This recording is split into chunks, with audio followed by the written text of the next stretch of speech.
Do you watch the Don Lemon podcast? No. All these fired mainstream media stars, you don't subscribe. I know who you do follow. Who? Rachel Gilmore. I watch her Twitch channel. She got fired from Global News, and it was a sad day for Canadian media.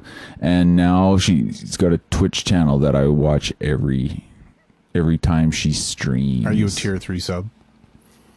What's the highest level? Tier 3, I think. That's what I am. That's rough. Maybe we should do a thing where we just do react videos. Just review Gilmore. Just review her. I don't know. Like it's.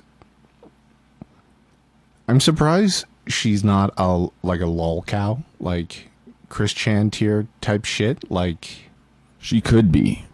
Think so? She doesn't. She's not online enough to like. We need more insight into her life. Like we know about her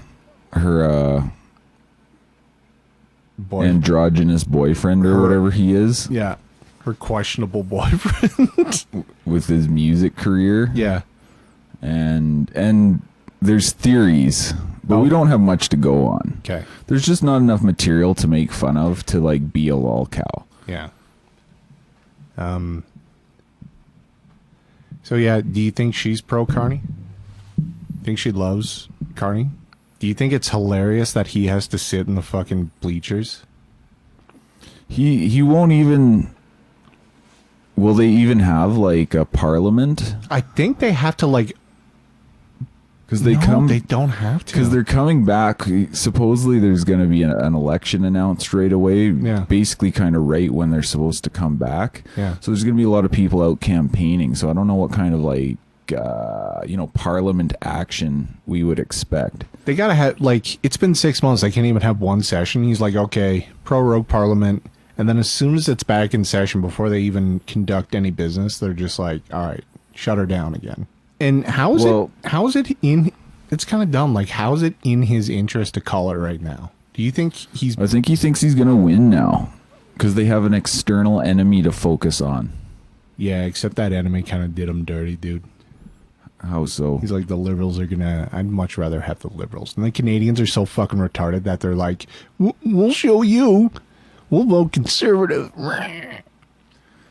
I guess You like my Canadian screech? That's pretty accurate. The whole Team Canada thing of the past couple months has been the most excruciating experience of my life. Been uncomfortable, dude. I can't stand Team Canada. What happened? I realize the word cringe has been kind of overplayed at this point. Now we're probably boomers for saying it. There's probably better, cooler new words.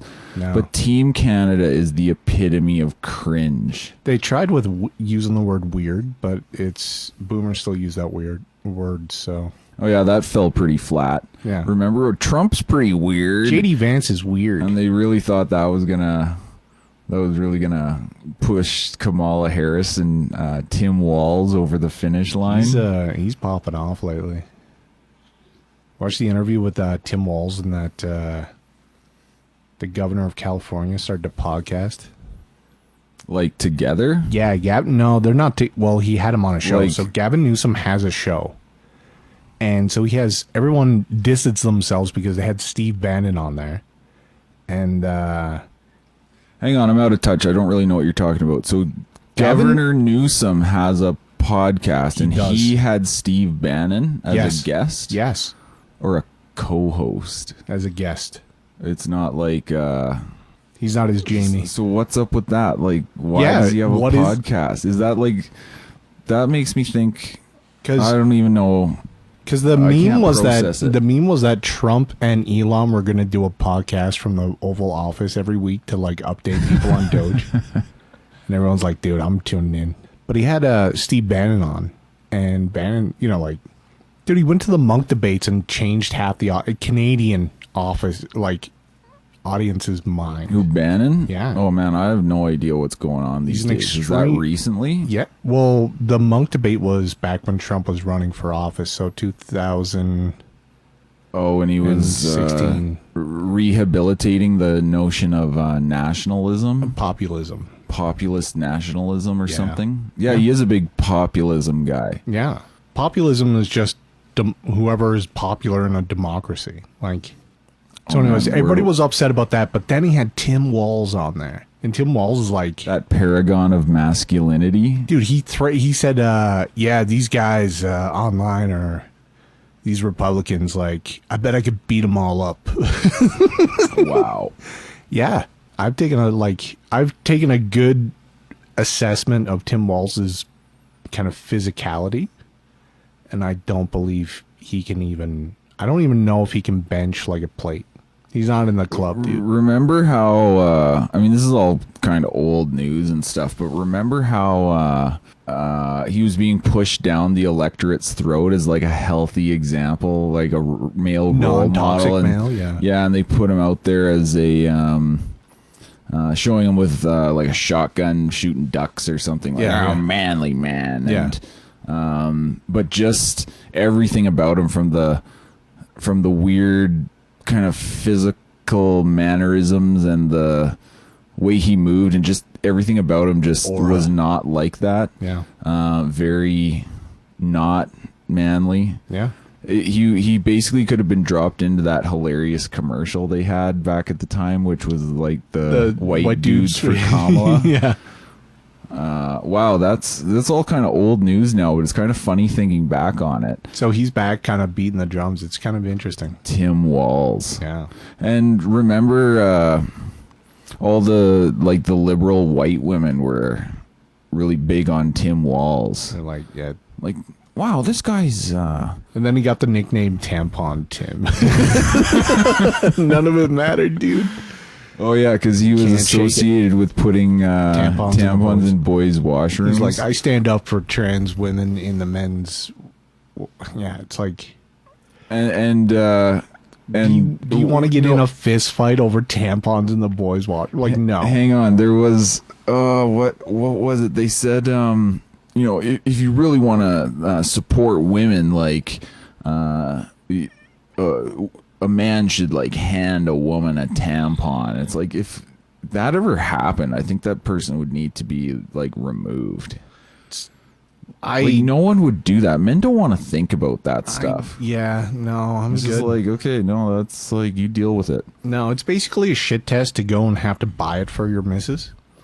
Ooh. No, you have to every once in a while she'll shit test you, and you're like, oh, while you're going in the store, honey, you need anything? She's like, you know what I could use?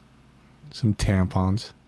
Like, why don't you go to the store and get some? Yeah, ain't happening. He's like, okay, I'm going to go and fuck this up so bad, you're never going to trust me with this ever again. Yeah. I just got you some, like... Tampon Tim. Some adult diapers. So we need a funny nickname for Carney. Yeah, Like, it seems like he should lend himself to all kinds of funny names, but I don't think one is stuck yet. I don't think anyone's found the real magic formula. You need some alliteration. But then again, there was like Little Marco, which worked perfectly, right? Yeah, let's think of some of the classics. There was like Lion Low Ted. Energy Jeb. Yeah, Lion Ted. Yeah, Tampon Crooked Tim. Crooked Hillary. Sleepy Joe. Little Marco was funny. Marco, dude. And Marco was just like, your hands aren't very big. And then he made him Secretary of State. They're like, get in, dude. You're Big Marco now. Yeah, so there's some classic names like, but... Yeah, Clown Show. I don't know. Canada just doesn't have the fun. No. Because politics makes you just want to stab yourself. It's so horrible. For a country that is so silly, there's no humor. That's because it's like, it's more like female comedian humor, even when the guys are doing it. And Canadians, there's some funny ones who always end up down in the States, maybe because if they are genuinely good, they can't remain in this environment because it's too like suffocating. But I mean, there's kind of the stereotype about the female comedian that's just like not funny. Yeah. And I don't know, maybe there's something going on there where Canada just can't make it fun. Because part of from an outside perspective, being a Canadian person, unfortunately, when we watched the American election last year, like it was awesome. Funny. Yeah, it was actually quite funny, and it had these moments that just had kind of like a meme ability to them. Dude, man of destiny, dude. Yeah, well, remember Trump in the debate with Kamala when he goes off about eating cats and dogs in Ohio and dude, stuff. The memes. You know, they've already, Vance hasn't even, like, Vance is going to be the next president of the United States. Everybody knows it. And he's already in the mimetic, like, life cycle. Yeah, he's in the spell book. Send me your rare There's Vances. like a whole chapter of Vance spells. Send me your rare Vances. You know?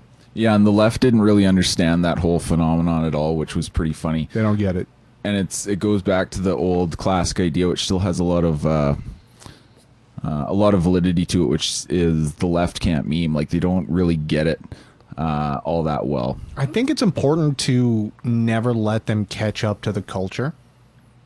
So you got to keep moving on. Like, you can't use the word based anymore, unironically. You just can't do it. And you they'll just sneak up on you. So you have to keep moving the culture like that. You have to keep moving the culture further down the field in, like, with coded words, like with new concepts. And that's the thing with Canada. Like, Canada has the most, like, second-hand, hand-me-down lame culture. Like, everything we do is basically lame. Yeah. All our rock music is lame. All of our comedy is lame. Basically all of our cultural output is terrible. I saw, so today I was like getting kind of snippy on X because somebody was like, Maxime Bernier's like a fucking loser because he went on somebody's podcast in America, and that guy's also a fucking loser. And Maxime Bernier has me blocked on Twitter, so he's the worst politician. He's like, they have every conservative in Canada blocked. Like, there's like Canadian conservative like spheres of Twitter posters, absolute faggots, unassailably cringe, like Facebook meme tier shit.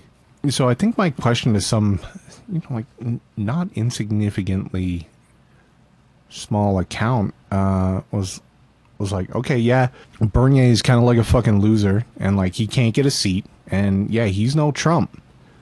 But can you find me a conservative candidate that was anti-COVID restriction, is anti-cartel, and is anti-immigration? And they're like, Stephen Harper? Stephen Harper. Oh my God. I mean, it really seems like how maybe unfortunate the way it all turned out, because in the case of the NDP and the Liberals, the NDP kind of inserts itself into things, and Liberals adopt some of those more leftist perspectives to the point now in the last decade where they've almost like made the NDP kind of obsolete in some respects, even though they're maybe more certain different focuses. But Canadian Conservative Party doesn't really seem to look to its right for anything. No. They always look the other way. Sort of like, okay, so one of the strats was like, yo, Polyev, don't say anything until the election like comes out, and like don't explain your platform, because no matter what you say, the Liberals are just going to like copy it and then like renege on it like 3 months after they have power. Which, remember when Carney had that little photo, like Trump tier photo op where he was signing a piece of paper that effectively didn't do anything, and he's like, that's the end of the carbon tax. Yeah. Boom. And it's like, no, it's not. Like, you just told them not to collect it, and you're still collecting it on producers. Like, what did you do here today? Nothing. You've accomplished nothing. Yeah, it's a theater. Yeah, so, but yeah, he stole it straight from Trump. Like, sitting at the desk, signing executive orders. And he's like, yeah, this is what the kids want. Like, watch me sign this piece of paper. He didn't have nearly as cool of a signature or pen. If the logic is, Polyev, don't tell anybody what the fuck you're gonna do, because whatever you're gonna do is so fucking gay and milquetoast and middle of the road and like basic that the Liberals will have zero issue adopting it as one of their core policies. Yeah, look, so there's the consumer carbon tax one, which we all know that's a total shell game because they'll just move it around and like it doesn't go away. But the cons put themselves in that situation where they basically put so much emphasis on the consumer tax. Now they come out and say, okay, we'll get rid of all the carbon taxes. Okay, sure, that's fine. Because Carney won't say that. Yeah. But like the other thing, like, we'll get rid of the GST. Oh, that sounds good. On new homes. Under $1 million.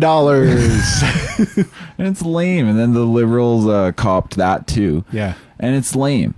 Like, okay, sure, if you're buying a new build, which isn't really that many people, because usually you're buying a house that already exists. Yeah. So it's just lame. And like, we'll reduce immigration 4.5% next year.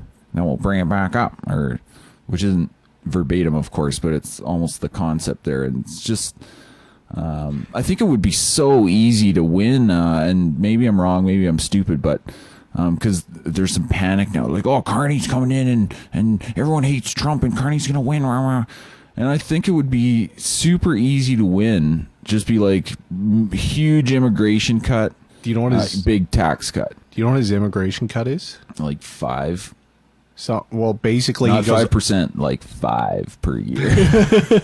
No, he's like, whatever Harper was doing, that's what we're gonna do. So we're gonna get that's terrible. 250,000 new ones. And then I was like, how anti-immigration was Harper? Because I was like, I'm gonna spend the next 20 minutes like explaining how fucking. Remember when Harper and Jason Kenney thought it was really important to bring in like gays from the Middle East? There are allies. We know why Jason Kenney wanted to do that. Oh, because he's such a Christian? It was just, the whole thing was just kind of bizarre. It was weird. Okay, let me outline. So Harper was in charge for he got in 2006, lost 2015, so 9 years. Within 9 years, the immigration percentage of population went from about 20% to 22%. So that's about anywhere from 200,000 to 300,000 per year on year. And when the year that he lost, he was like, yeah, no, immigrants, people don't understand. Like, immigrants are pretty conservative. And it's just like, here's Polyev and all these like loser right-wing people just being like, immigrants hate immigrants. Didn't you know that? Yeah, I don't know where they come up with this stuff. And like even people, there's this brown dude, like I know, and he's ethnically Indian guy. And he's like, oh yeah, in my community, like the Hindus, like they're super conservative. And it's are they? What's his caste? I don't know. You should ask him. Probably lower. He's Dalit. I don't know. I don't know my... how dark is his skin? I don't know, like medium dark. All right. He might be like a merchant or like a military caste. I don't know, but yeah, there's always this thing like, oh, the immigrants are so conservative. And I mean, I think you could, if you snagged up a bunch of... Intuition won't help you here about them. All you have to do is look at the results. Guess what happened in 2015? He lost the fucking election. Guess what happened to conservatives in 2019? They lost the fucking election. Guess what happened in 2021? They lost the fucking election. And guess what our immigration numbers were at? Pretty healthy. So where are these conservative immigrants that they're banking on and have been banking on for damn near a decade while they haven't been in power and losing every fucking election? Well, Jean once said, and I don't know where this came from, and it might be true, maybe not, but he said there among immigrants there's a loyalty to the government that brought them in, and he said something about stats showing like multi-generationally there's a very strong consistency. And you know, if you play into kind of it's not even really a conspiracy, but sort of like the general idea of the electoral transformation where, oh yeah, we bring in more people and they vote for us. And it usually pans out more on the left side of the equation. But like the culture will dictate exactly who they owe their sovereignty to. Texas has been red forever. Okay. And what is the threat to Texas? And always has been for like the past, I don't know, 10 plus years. They're like, oh my God, you're going to go blue. So what about Texas policy has somehow made them start voting Democratic? Was it because that they see that a federal level, the liberals or like the Democrats are the ones that are like on their side? They don't have they don't have loyalty to anyone other than the party that appears to be on their side. That's why you see Polyev running around to fucking Hindu temple fucking celebrations wearing his stupid fucking hat. Yeah, I don't know. I remember George W. Bush. Remember him? Yeah. Like Bush 2. Senior? Junior? No, Bush Jr. Junior. So he had like 40% of the Hispanic vote back in the day, which was a lot. Again, based on stereotypes, because everyone thinks like, oh, like the ethnics always vote for leftists. But 40% was pretty high. Yeah. And then a lot of that shifted. And I guess Trump, I don't know the numbers offhand, but I guess he like reclaimed a lot of that. He did better. And so not 40%, but like a backswing. And I don't get it. Some people say because of crime or because of education or because of immigration, like a lot of people say the immigrants who come in don't want like other immigrants, like border state communities that are heavily like Hispanic, for example. I'm told, or I've read, there's some animosity towards like all the people coming in, the illegals, which doesn't seem unrealistic or anything, but they want to live in a lawful society, right? So that would be on their side. So in Canada here, like kind of bringing it to our context, like who it seems sort of the default assumption is more immigrants, more electoral strength for liberals. Shouldn't they all vote for Jagmeet? If that's what we're really talking about. I don't know how it works. If you go on or is there some like kind of blood libel going on between like sex out there? I have no idea how any of this works. Their politics are too complicated. They speak like they have 127 fucking parties. They speak like what? I don't know how many languages. So, do you remember a little while back when some of the Muslim community was getting upset about the pushing some of the weird what do you call it, LGBT or gender ideologies in schools? They're like, you can't be doing that to my kids in the schools. Mm-hmm. That was in England, wasn't here? No, here like downtown they had like at City Hall they had protests. Oh, this is over a year ago, I think. Okay. When the subject was a little hotter at the time. But it was a lot of like Muslims down there. Yeah. So you think, oh, like all the Muslim community, a natural ally of the conservative party. It's like, I don't know. Maybe. Like, I don't really get how any of it's supposed to work. Everyone has to pander to everyone because it's like the nature of the electoral system. Are you on their side or not? But at the same time, Canadian Conservative, like as a party, they're very, very spineless on any kind of social issue. So if there's no meaningful difference in terms of what they push as a like policy or an issue or a stance, and just let the narrative like be controlled there by the inclusive, the nice, the fair, the diverse party, then maybe the decision comes down to something else. And I don't know how any of that works. I don't know. All I know is when it comes to votes, it didn't do anybody like any good, except for the liberals. So if you already all of a sudden have 1 million more immigrants, for some reason, even though they're like heckin' based conservative Indian guy, they're not voting for conservatives. That's the thing that we know. Yeah. And yeah, so there's the clear observation versus what we're told about natural conservative voters or constituencies. They just need to be reached out to, or we just need to improve the messaging or something. Like, I don't know. I honestly don't know how it's supposed to work. If you just look at the stats, like you say, just take out any of the explanations. Yeah. There's way different weights in like whiteys more likely to vote conservative. Yeah. Non-whiteys more likely to vote liberal, say in this country. Okay.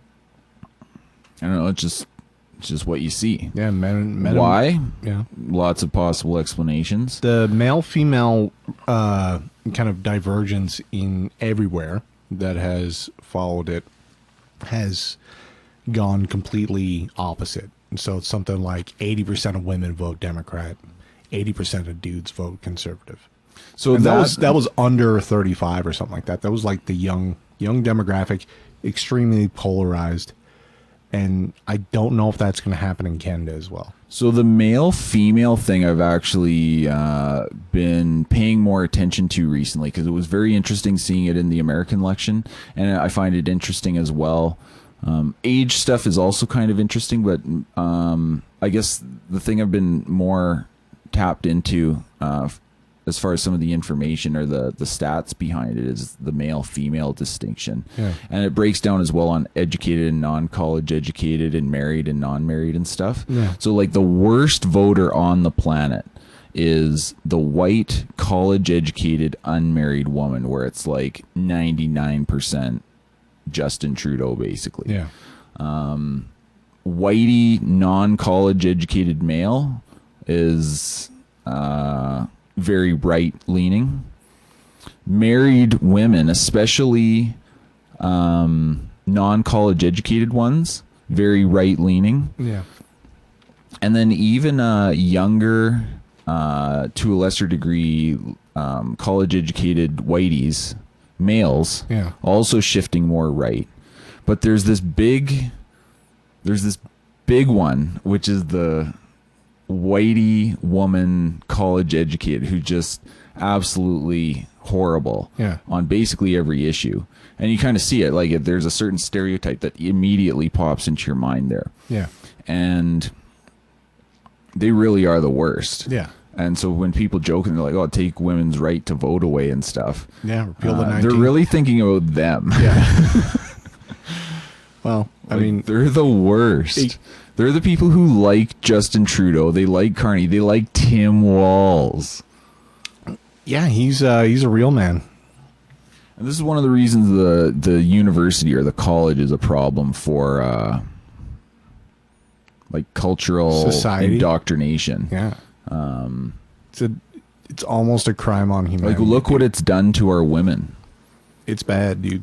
You've probably seen those memes where it's like before and after feminism, like worse than before and after meth. Yeah. And, it's pretty shocking. It almost looks like they've joined some pagan cult and they're like scarring and tattooing themselves and shaving their heads and stuff. And, it's pretty crazy.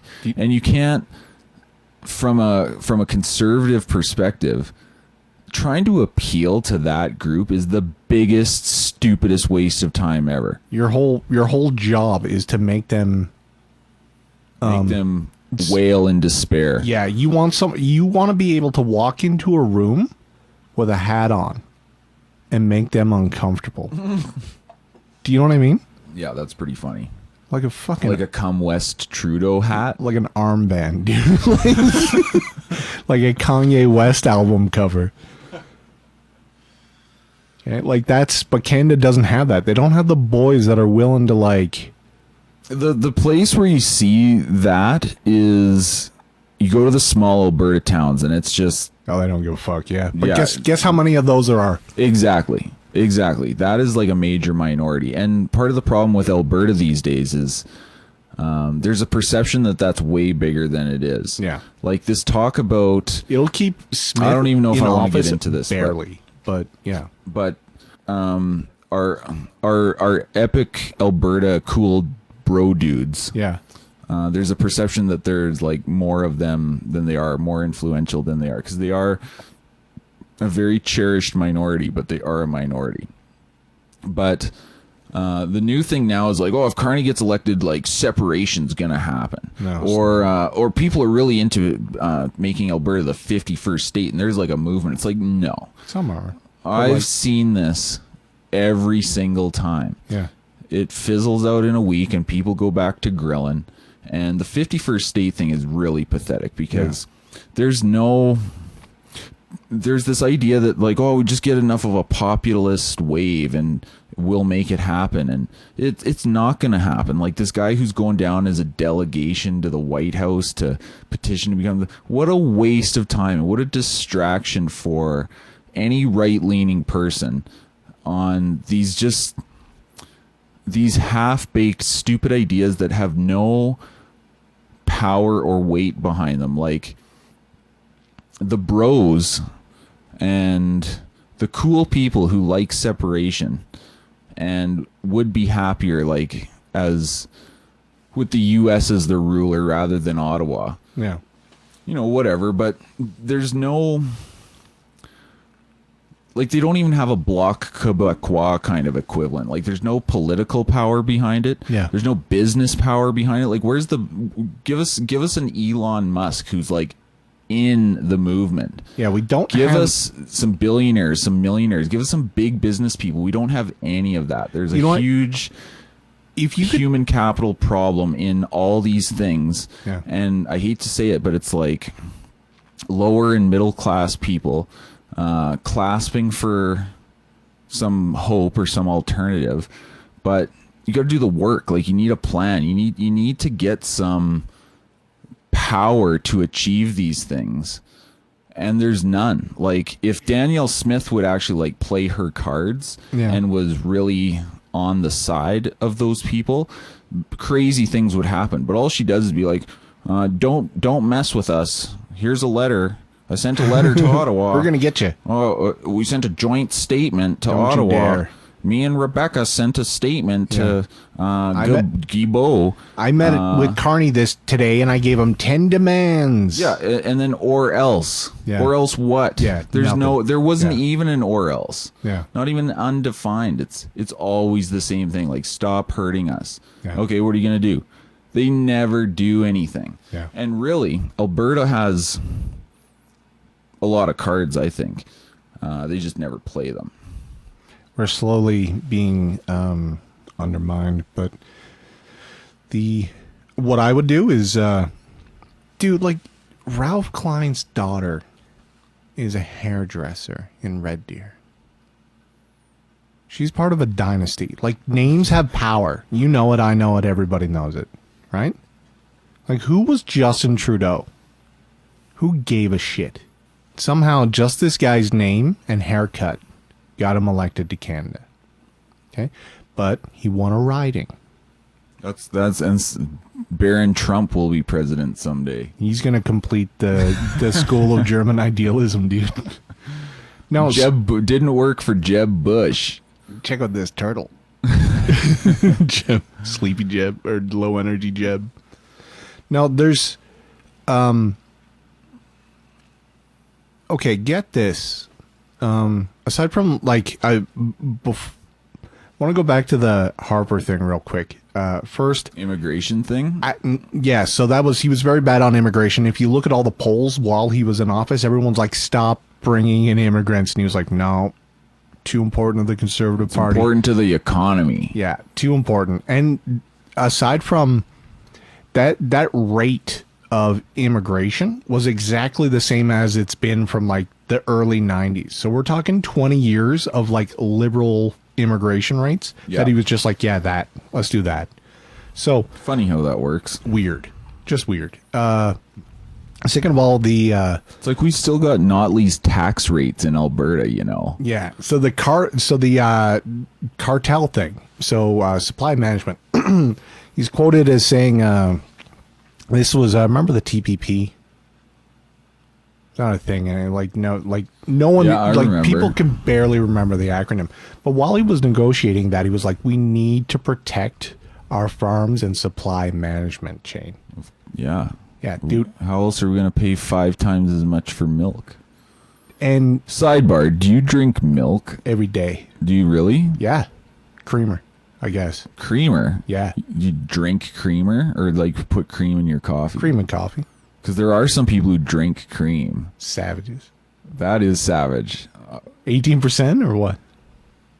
Half and half, maybe. No, it's 10%. Okay, get this. Don't forget your thought that I interrupted. No, it's ruined. But let me tell you a story quickly. Fucking autistic spurg. I don't even know why I brought this up. Oh yeah, dairy farms. The white man's drink. We're gonna get an endorsement from Quebec dairy farmers. Go. And so we're gonna get some advertising income Sick. here. So many years ago, I worked at this like executive office or whatever you call it, like multiple companies that rent out like rooms or offices in like a larger like a share thing. Yeah. So we had like 3 or 4 offices, depending on the time and the people, and there was other companies there. Yeah, I remember that office. Okay, so this weird dude rented an office there. Yeah, and he was some kind of like fortune teller. Okay. And like he was like some black dude, like witch doctor guy, like black, like African black, like Papa Shango kind of shit.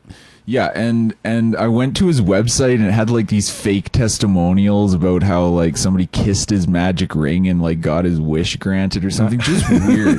Anyway, this was the weirdest dude. Yeah, and like sometimes he would just walk by and look at you without saying hi, and other times he seemed like friendly. Just anyway, the weirdest dude. Yeah. So the landlord lady, she's like, "What's happening to all the coffee cream?" Because there, it was free coffee in the kitchen and free cream provided. Yeah. And she's like, "What's happening to all the coffee cream?" Yeah.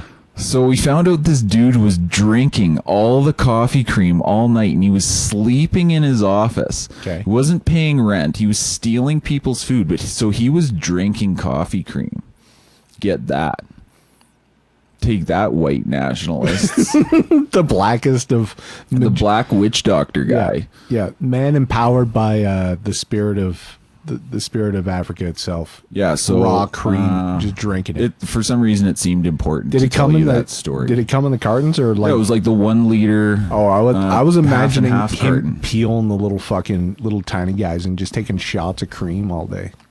I've been putting down kind of, I think the equivalent to 250 or at least 200 grams of fucking protein. I really like drinking 2% milk. I do it with chocolate milk, so I get this whey isolate stuff. It's called mutant, dude. It's just mutant whey protein. Okay, so that was a total like distraction. Go back to your Harper TPP, protecting our farmers, protecting our precious dairy. So yeah, he had to protect that. And the other thing was COVID-19. They're like, oh yeah. So you think about Bernier. So Bernier left the Conservative Party over supply management. Because all those conservative guys like came into the they took over the leadership nomination because they were terrified of it. Yeah, he was like, I'm gonna get rid of it, and they're like, no, Andrew Scheer is our leader. Silly argument. And so he was like, you know what, fuck this, I'm gonna go start my own. So it's the opposition of supply management is what gave birth to him in a way. Bernier? Yeah, totally. Yeah. It was almost painful how much he made an issue out of it. Yeah. In the grand scheme of things, like, it's kind of small, but apparently it's not small. If you're willing to like rig an election over it. Yeah, it's fucked up. Like it's like the mafia. It's a real like organized cartel. Yeah, the Conservative Party has since changed its rules. So there was nothing wrong, and that was a totally legitimate election. But we're also changing our rules. Wink. Okay? Like, that's pretty funny. Right? Because it had to do with like registered conservative members' votes counted in ratio to other portions. So all the people that bought, not only were they like, oh, we're just going to sign up as conservatives for this election. Also, my vote counts for like 3 times whatever the fuck you want to say. And then prairie guy. Remember the really disgraceful moment when Andrew Scheer won the election. He drank the milk. He drank the milk, out dude. of the carton. Yeah, we all know. I'm like, I hate this country. what a more disgraceful display would be hard to imagine. So everybody is got rose tinted glasses when it comes to Harper. So he was President Manning's economic advisor. Never balanced the budget for a single year. Okay? Like, is worse than Chrétien, as you pointed out. He's worse than Chrétien in terms of growing the deficit. And point number 3. So, remember Bernier? Going down to the trucker convoy, serving up pancakes on a Sunday. Come on, guys. I love you. Oh, you want to take a photo with me? Yeah, sure. Meanwhile, Polyev got to, bring some dudes coffee, and they're like, don't fucking be seen. They got a photo of you with the truckers, Polyev. Go hide. Run. They're like, he supported No, he didn't. Not once did he go down there. It was pretty half-hearted at best. It was a photo op where he's like, all right, here's a $10 gift card to Tim Hortons. Go down and get me a fucking, a pot, and I'll hand it out, and I'll act like I'm kind of, giving a shit. And I can defend it by they're like, oh, they're Canadians, so, I'm just, they're here expressing their... And the whole thing went sideways. He's not allowed to support it. Bernier was down there all the fucking time. Did not give a shit. You remember the fucking, do you have anything, you have any weapons? Just my words. Okay, that was a good line. Okay, that fucking guy. And then you want to line that up with Harper? I saw a photo. I'd never looked it up. Stephen Harper He was in Harper's cabinet. Yeah, Stephen Harper did the fucking thing. He did the fucking, he took the sacrament and got a photo of him getting the shot. And you know what Harper? Yeah. Just got the shot? The shot. Vax? Yeah, he's max vaxxed? I don't know if he's max vaxxed, but he's at least vaxxed. He was into it. Yeah, and no, so he's, Harper's a weird character. So I know a lot of weird stuff about Harper because he's people who worked with him back in the day. Yeah. My buddy lives in his neighborhood. Oh, interesting. I know a guy who, sees him at the grocery store. Yeah. He's out there. He's around. Yeah. He but I was going to say I used to really detest Harper compared to a lot of people who, like you say, rose-colored glasses with Harper. Yeah. But the last 10 years have made me think Harper was a noble king compared to what we've had. He was pretty bad, and spent too much money and did a bunch of stupid stuff and didn't really deliver the goods for the people who put him in power, at all. Yeah. So very, very weak, very lame. Didn't do anything that made it easier in a Yarvinian sense to attain more power and keep more power and do more for your people, so to speak. So total failure in a lot of ways. And I didn't like all the... I mean, I could go through the list forever, but... Now, Harper seems amazing compared to what we've had for the last 10 years. Yeah. Where, to Harper's credit, he did not expand the government as rapidly as he could have. And there was some positive... winds at our back in the economy. So the private economy expanded to a greater degree relative to how Harper was growing the federal government. Yeah. So that was good, and that it's all kind of relative, right? Because none of these guys ever go in and cut. Chrétien cut for 2 years a little bit, which seems almost impossible to imagine, but that's what happened in the 90s. Harper didn't do it. I would call him a mediocre helmsman. Who, Harper? Yeah. So, yeah, Harper, and just compared to what we've had in the last 10 years, because when Trudeau was elected, I thought they were going to be kind of like the old liberals. Yeah. Kind of Chrétien-ish. Like Bill Clinton and, liberals? they'd have a few schemes, they'd have a few big ideas they'd bring in. A lot of kickbacks. I can't believe how bad it's been for the last 10 years. Canada is a joke, and we've become so impoverished relative to the rest of the world. No income growth. Our real incomes are going down, which is unique in like most of the biggest economies in the West. We're like a Mississippi backwater across the country compared to, like, if you look at per capita income. Yeah. We're like the poorest state. We're poorer than Appalachia. You know what I mean? Like, no, it's crazy. And so I look back at Harper and I'm like, man, we had it pretty good, relatively speaking. Yeah. But that's how crappy Canada is. Like, you hope for like pretty terrible is like amazing in the grand scheme of things. Yeah. And I think, oh man, and you just look back at Harper and think, like, what a lost opportunity. What a dud. What a loser. But at the same time, so much superior to what we've had. Like, we've been punished. Yeah.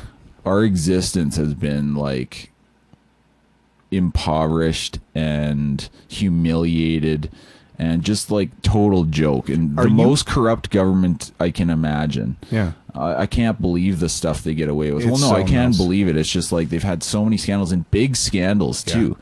Like the COVID thing, the fact that Trudeau has created more debt than every other government in the history of the country combined is mind blowing, and there's no like slowing that down.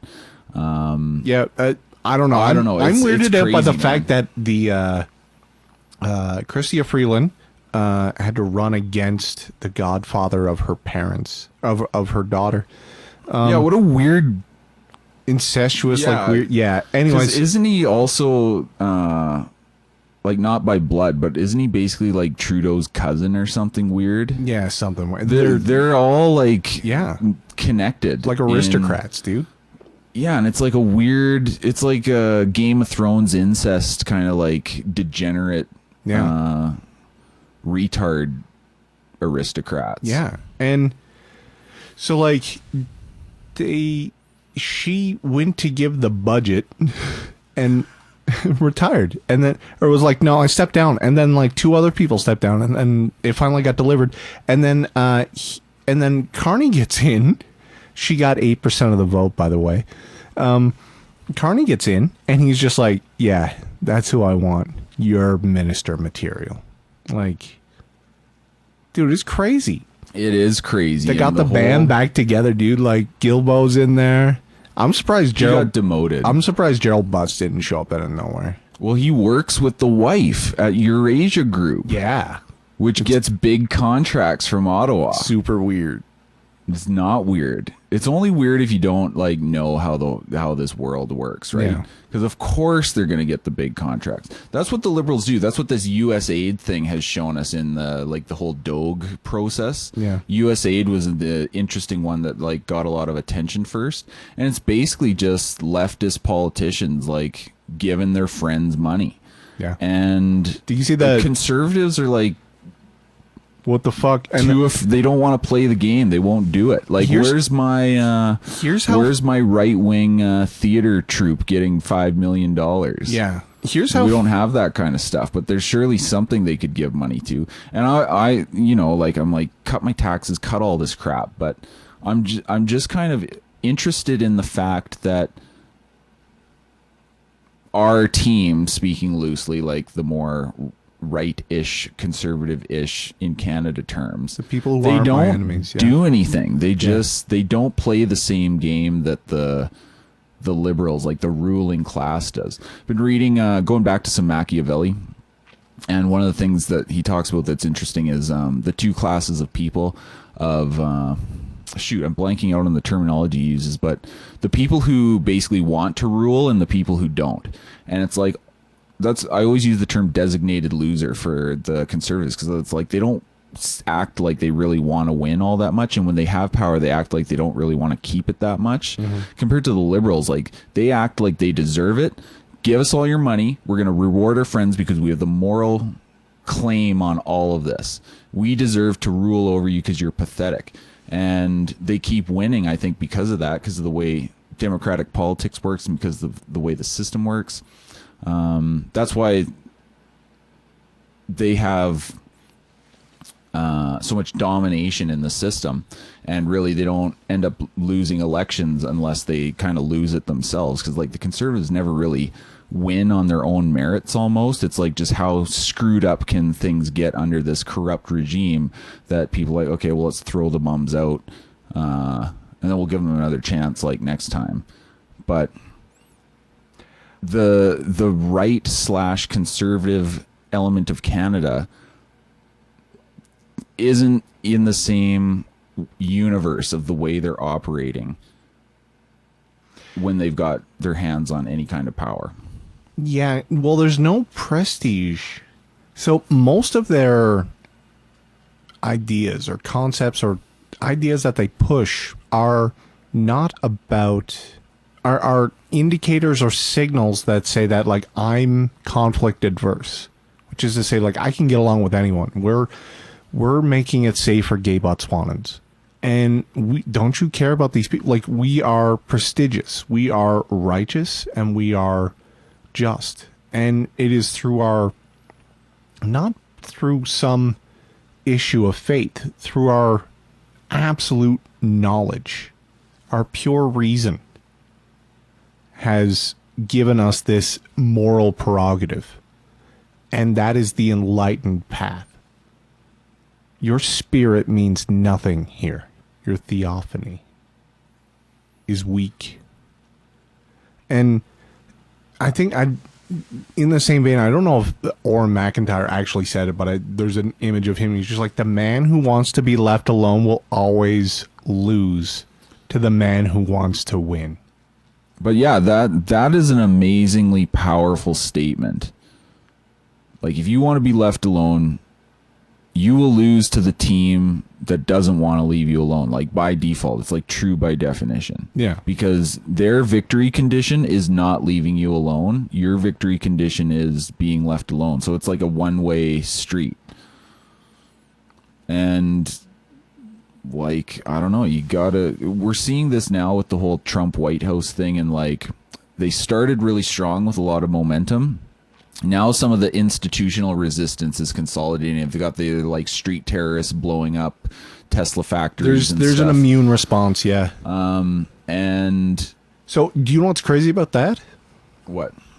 Guess what happened fucking yesterday here in bright sunny Calgary, Alberta. Conservative bastion, leader of the West. I don't know.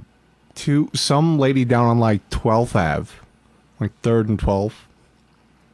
Looks outside, her fucking Tesla's on fire. In Calgary. In Calgary.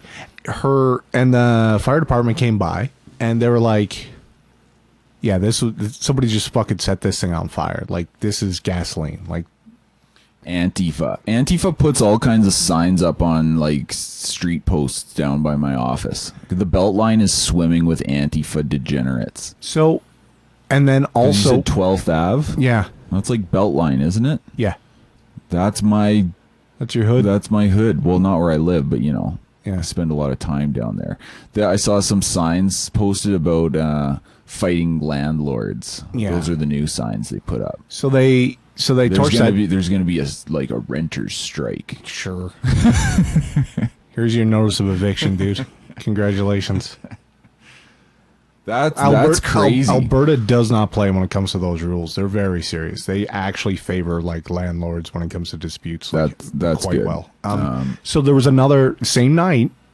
Somebody torched a fucking Cybertruck down south. Still in Calgary? Yes. Like, what the hell? So, Calgary. Is this the Soros army? No, this is Canadians. Is this like a spontaneous,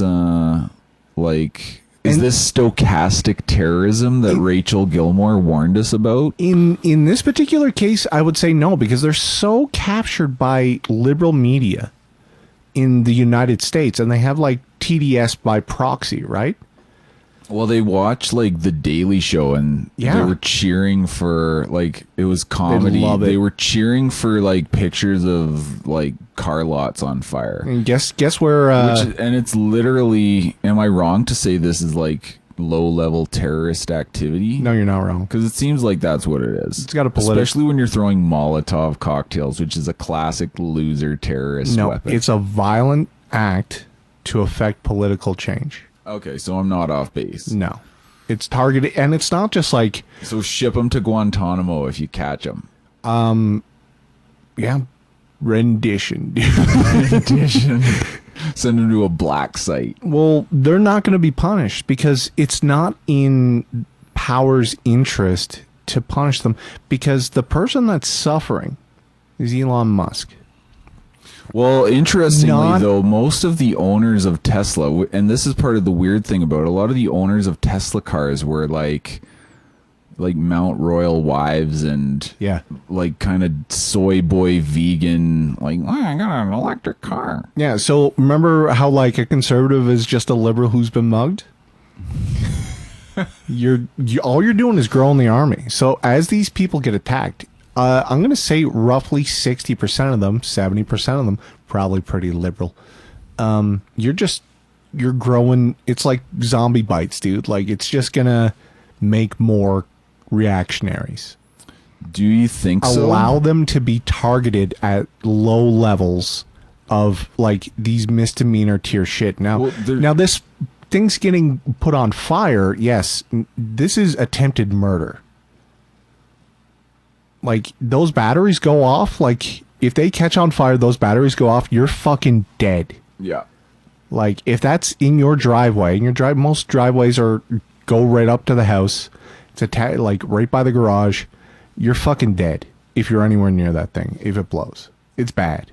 Now, I'm sure there's plenty of safety things, but we've all seen the videos of the fucking buses on fire in France when those batteries go. It's not pretty. Oh yeah, I remember that. Yeah, you're right. Okay, so Are we sure though? Is this misinformation? Like, was that why that bus explosion was so crazy? Because it was some giant battery that blew up. Because it was electrical. Yes, that's why it blew the way it blew. I mean, I can just pull some Chinese footage of electric cars in China catching on fire. Okay, I'm gonna have to go look at that after, because now I'm very curious. But okay, anyway, point taken. Yeah, like it's attempted. I didn't mean to be It's attempted murder, but like, I need a source. Where they were all getting kind of fucked up was they were keying them and scratching Nazi symbols onto them and all this other stuff. That's making conservatives. So the people that are suffering is just Elon Musk and Tesla stock owners, and you're just making more conservatives, and they're not attacking the legitimacy of the state. They're attacking just Elon,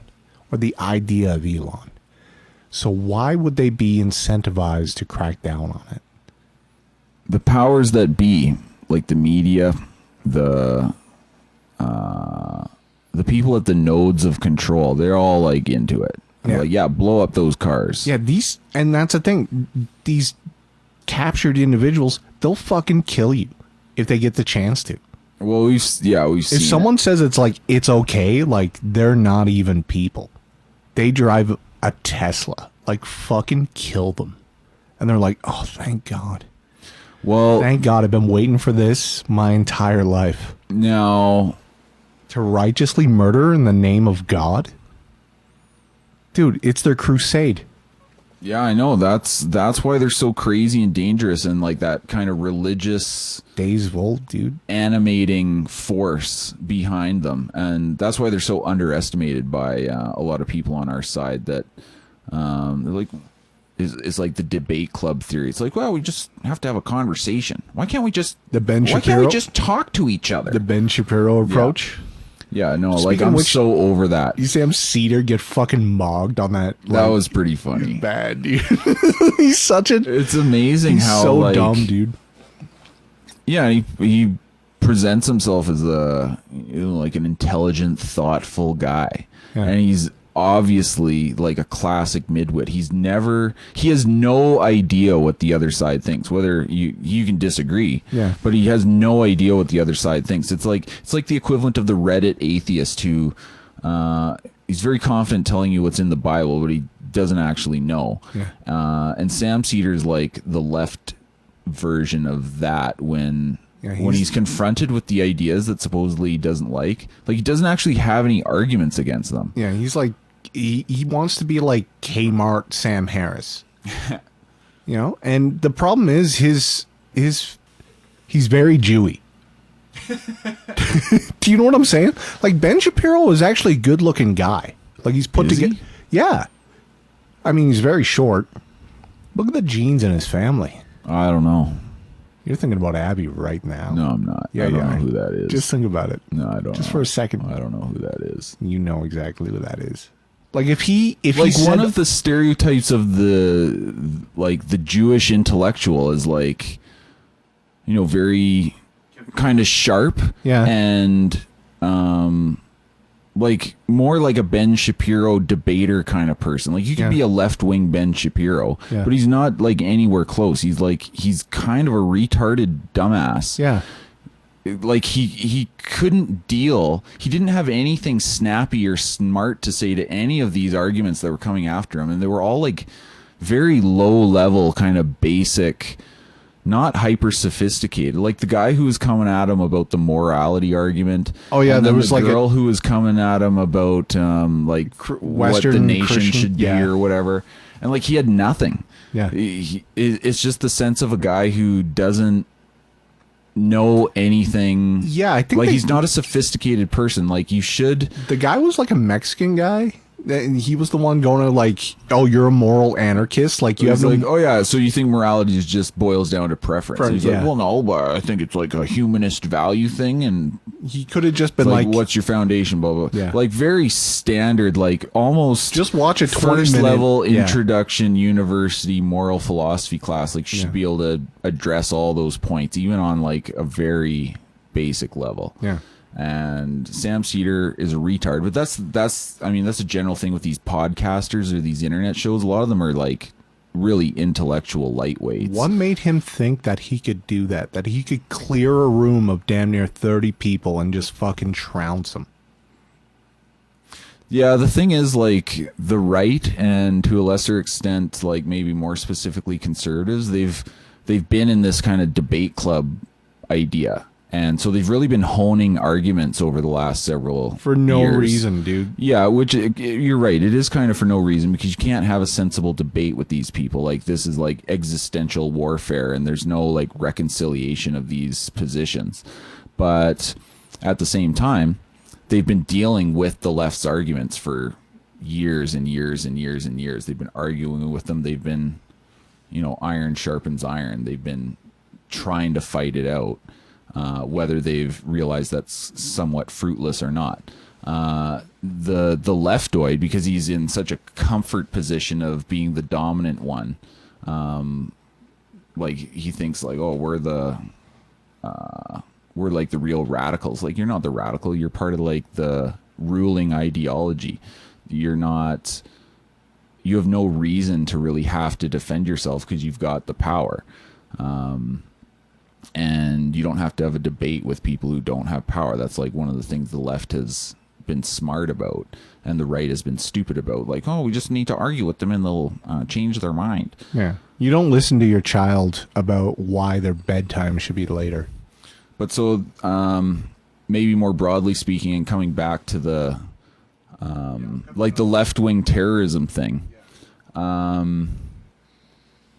it has come down to like, we've kind of shed some of the pretense about these intellectual or moral differences. Like, I say this as from a libertarian kind of perspective, right? Like, I want liberty. I think that's an important thing. But you can't like argue your way to liberty. You need to like crush the enemies of liberty. Now, I don't know how that works or like the best way to do that or what that means in practice. I haven't really worked out all the details, but like, it's more than just a battle of ideas. Like, you need to actually protect yourself against these people, and you see what they're capable of. They unleash their low-level street terrorists to go destroy you and they haven't even done that much. Yeah. Like, they're freaking out about Elon Musk. Yeah. And what, have they even cut like $500 billion out of the federal budget? A judge, like, you know, it's the same. They can't even deport people without judges getting in the way. Yeah. Like, oh, these like drug gang / low level whatever Venezuelan terrorists or whatever. Yeah, we're just going to deport them. It's like, no, you can't do that. No, they sent them to El Salvador, dude. Bukele's taking care of them. And look how important like the Constitution becomes when they want to protect their interests versus everything they do. Which dude, did you see Holman smoke that fucking reporter? I don't know who that is. Tom Holman? Tom Holman. Holman? Border, like he's the border czar. Oh, that guy. Okay. Is that his name? Holman? Tom Holman. So this reporter, like he smoked a lot of people. Sort of like that 60 Minutes, like they could be deported together thing. He was doing this fucking press thing, and reporters like, because they were using this like, yeah, the judge has no standing here. He has about as much standing as telling like troop divisions what to do. Oh, the Stephen Miller guy was on CNN talking about that. And he's like talking about some law that John Adams signed like 300 years ago. Yes. And so it's the part of the Foreign Enemies Act or something like that. I always kind of liked that Stephen Miller guy. Yeah. So the reporter goes like, hey, this is a like a super obscure, like 250-year-old rule, like why is it so, or like why are you so set up on this fucking rule? And the guy was like, last time I checked, the Constitution was pretty fucking old too, but we seem to care about that, don't we? And then just walked off. That's a pretty good line. Based. Yeah, that's pretty good. Got him. Oh, Got him, dude. Just shut him down. It's over. Yeah, I don't like leftists. I just thought I'd put that out. Where does this go in terms of, let's say Trump is clever enough to somehow actually, because what I think will happen is Elon, who's a big pushing force on this, because he's not going to tap. He's too autistic. But he's not stupid either. They're like, yeah, we wiped $3 trillion of evaluation off of fucking Elon Musk. Like, get fucked, nerd. And he doesn't care. He doesn't care. He really doesn't care. But he only owns 20% of the company. Other people in the company fucking care. Like Tim Walz. And he's like, we need a tampon dispenser in the next Tesla, and then we'll call off the dogs. Like, he won't be broken there, but like the judiciary, like, is Trump going to go? He has to go after the judiciary here, because this is just like the exact same thing that happened to him last time. It takes another 2 years for him to do anything. Meanwhile, the American public has turned on him the same way they did last time. They're like, vote for me. And they're like, yeah, so you can not build a wall again for 4 fucking years? Fuck you. And there's no way he doesn't see that. So where can the left or this kind of immune response ratchet up the pressure on these guys to the point where the gloves actually come off? Like the institutional left-wing immune response? Both. So it's not just like, because they're one and the same. The somebody throwing a Molotov at a Tesla is the exact same thing as a Third Circuit court judge. Yeah. So, sorry, what's your question? So they, like, how do you break through that? No. We already know how you break through that. It's just no one's got the fucking stones to do it. Well, you gotta send Molotov Tesla chuckers to Gitmo. I just want to be left alone. No, so, but where do they go from here, the left? Because I'm more interested in their next move. Because Elon's not going to budge. But he can, like, I can see the administration getting fatigued from all their efforts being thwarted, and then the public turns on them. That's the big question. I don't know if anyone's figured that out yet, and they're probably talking about similar issues. Well, I don't know. Did you see Yarvin's last article about mandarins and barbarians and the regime now? The last ones I read were it's easy from here and it's hard from here. Yeah, so that's a while back. Like the new idea that he kind of raised was keeping your momentum going. Like they started very strong. It's like, whoa, okay, this is like surprisingly interesting so far. And as I think a lot of people predicted, like that immune response was going to sort of consolidate and then really start putting wrenches in the gears. I don't know what. I don't know really. I don't know. He got Chuck Schumer out of the way. That's a big deal. What'd they do to Chuck Schumer? No, they basically. So he was like, "Oh, I'm gonna fucking basically shut down Congress with some bill and all this other stuff." And he brought him into the office. There's a photo of Donald Trump like fucking real close to Schumer, like giving them fucking the shoulder pat. Like, oh man, I'm missing out on some of the stuff that's going on. I can't keep up these days. So much cool stuff happening in America, dude. It's fascinating.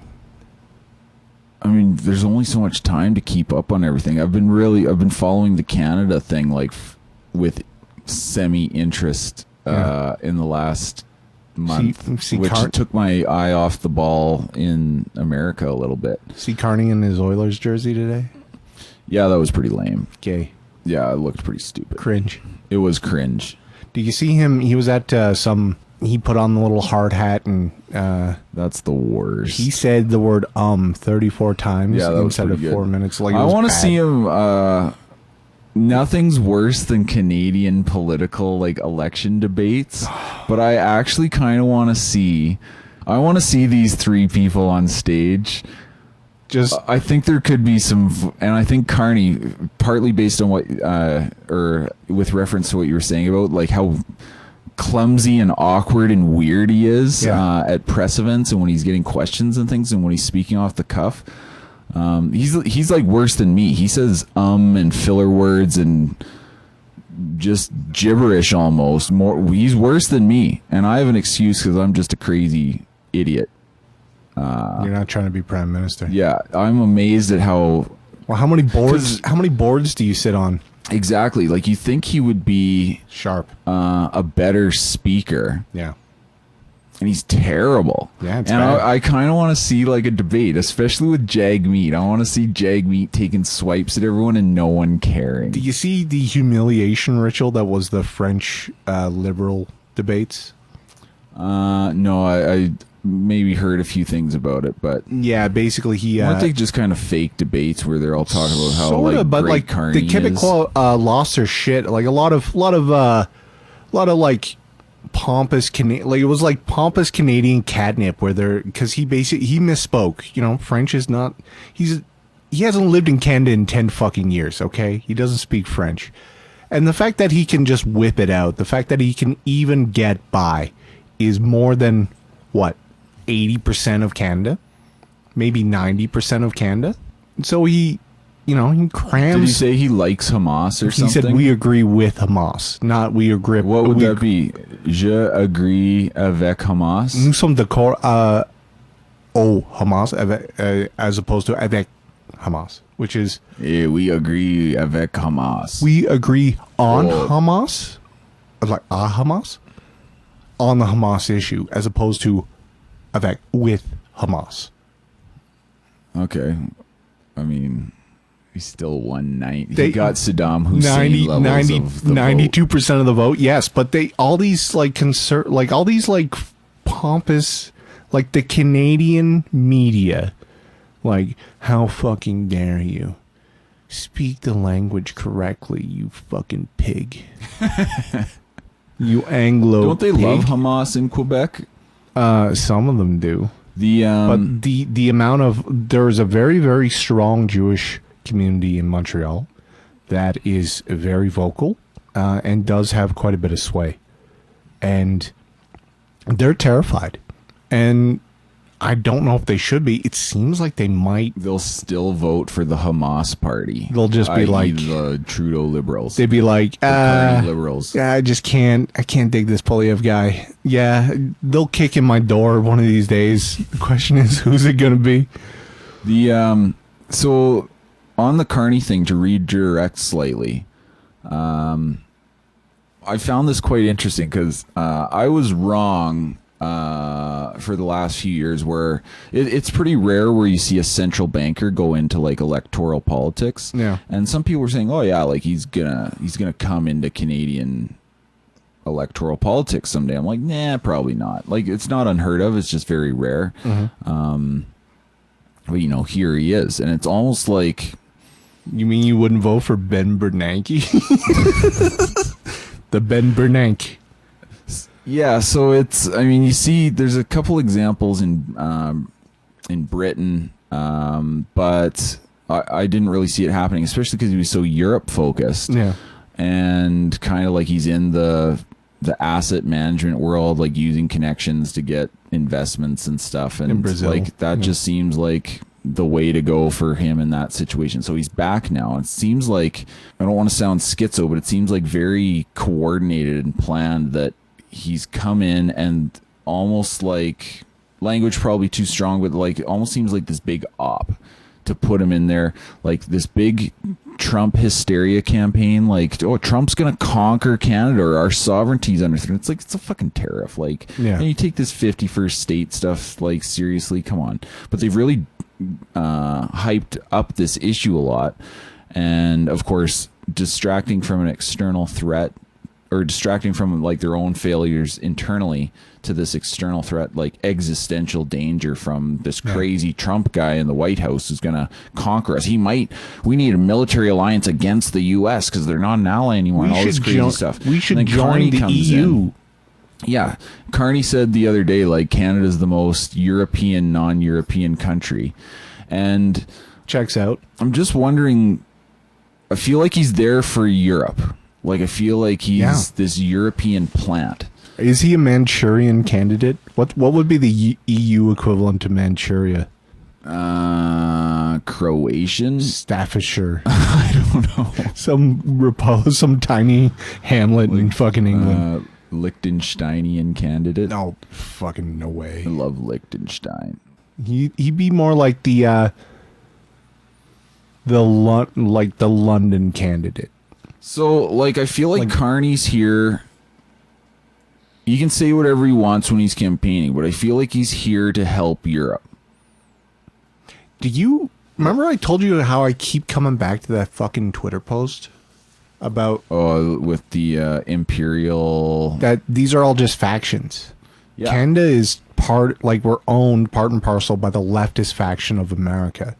And the first thing that Trump did when he was just like tariffs now was to the two basically like provinces of America, like in the Roman sense of provinces, like patronage tier type shit. And like when you think about it, yeah, it kind of makes sense. Like all the like USA thing is a continuation of that provincial kickback of controlling them as satellite provinces of this faction.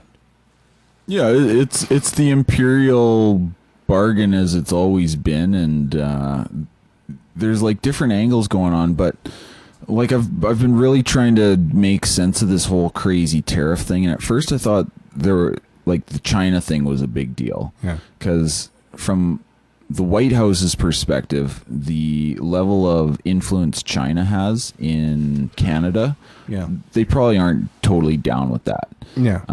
So understandable. I'm not saying like China needs to be a big enemy or anything, but again, from like the empire's standpoint, one of your competitors is China, and they're like very mixed in with your northern neighbor. And Yarvin so we know, pointed that out about as a thought experiment. He goes, imagine how Russia feels about Ukraine, where you see your basically your mortal enemy arming and like cozying up to this state that's on your fucking border.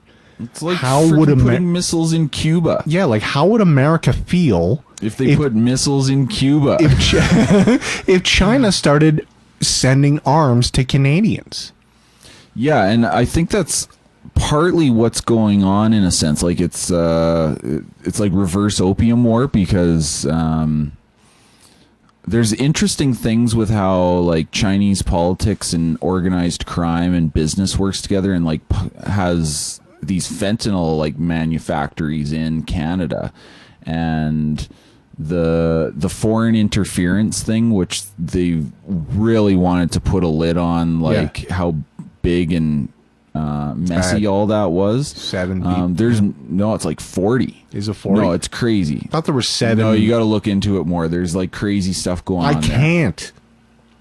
The judge made it so that no one can look into it. There's like some reporting on it and stuff. Like, is there from Canadian media?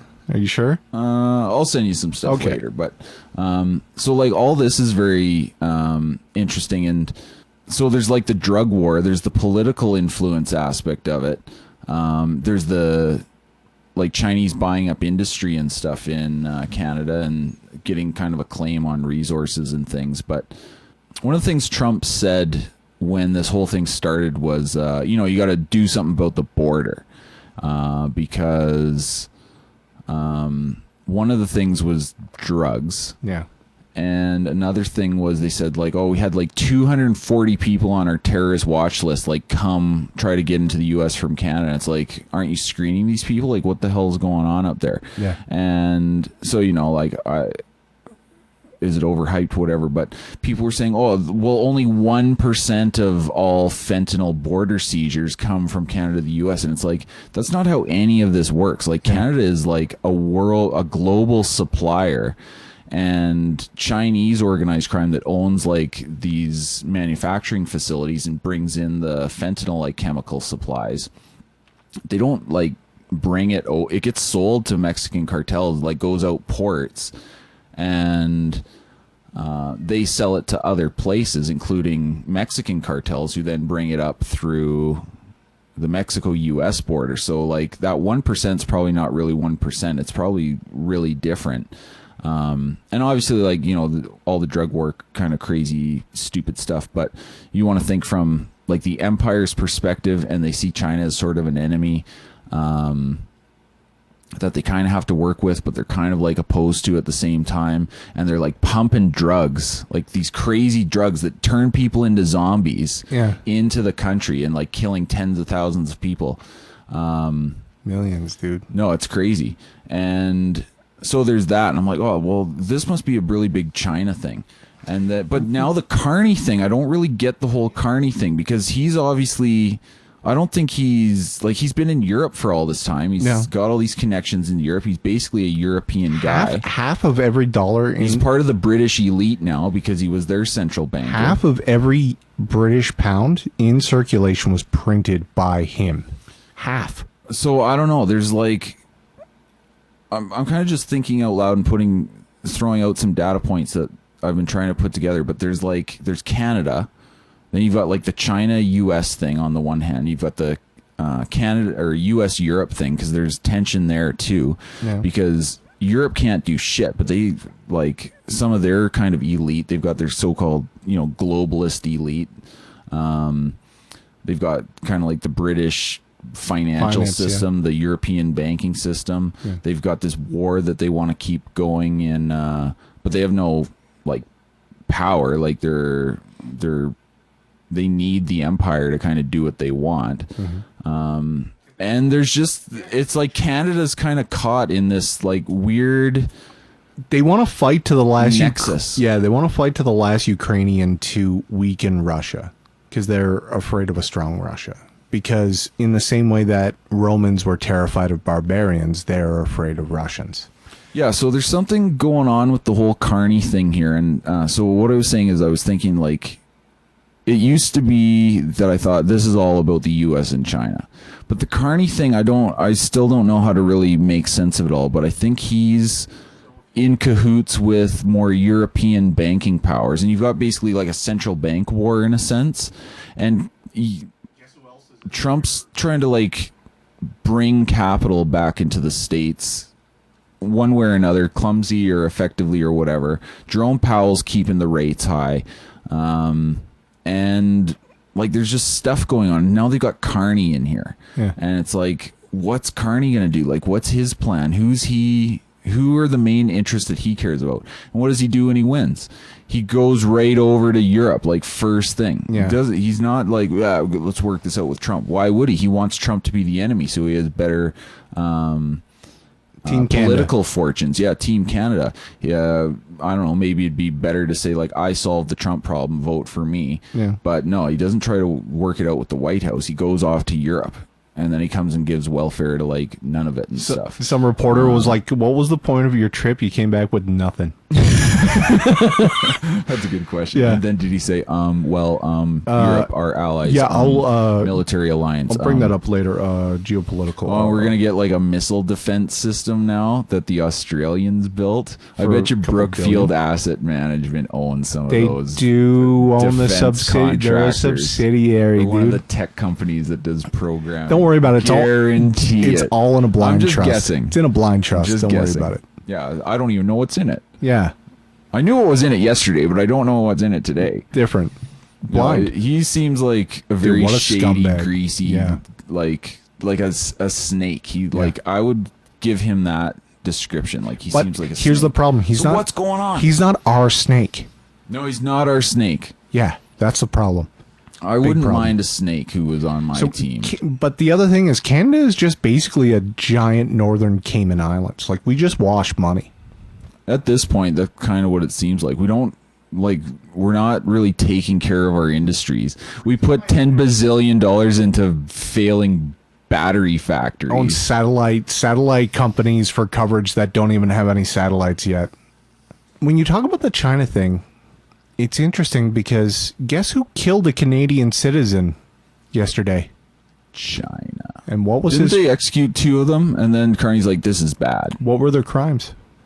No idea. Drug smuggling. Interesting. Death penalty. And isn't it also interesting the hysteria over Trump tariffs, but then China slapped all these big tariffs on, of course, it hit mainly Western industry. No, not a big deal. So, like, who fucking cares? Fuck them.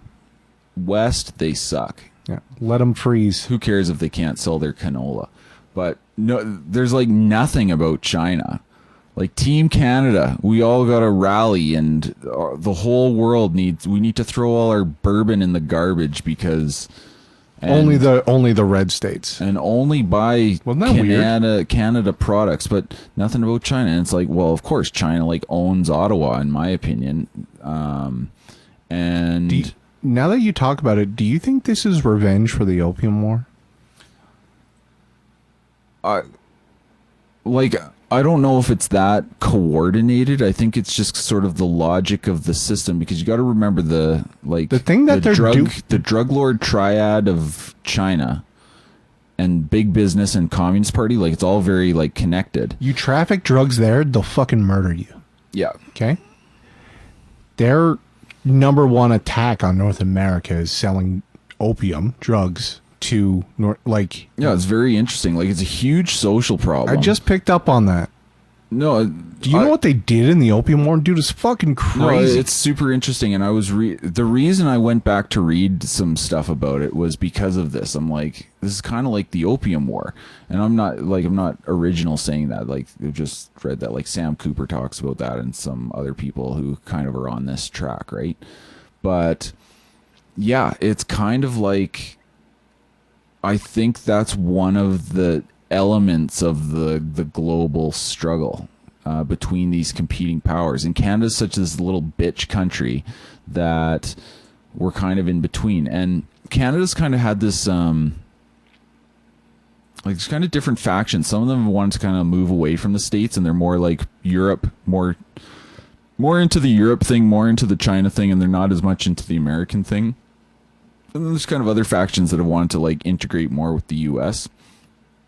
And I think from the U.S. imperial perspective, like that's a problem. They're like, no, you're supposed to be like our bitch. Yeah, you can't like work with these people. And I think it would be better for Canada to be more on the U.S. side in this conflict, because like, what's Europe going to do? Europe's like a piece of crap. And China, like, do we really want to like be in bed with the commies and the Chinese drug lords?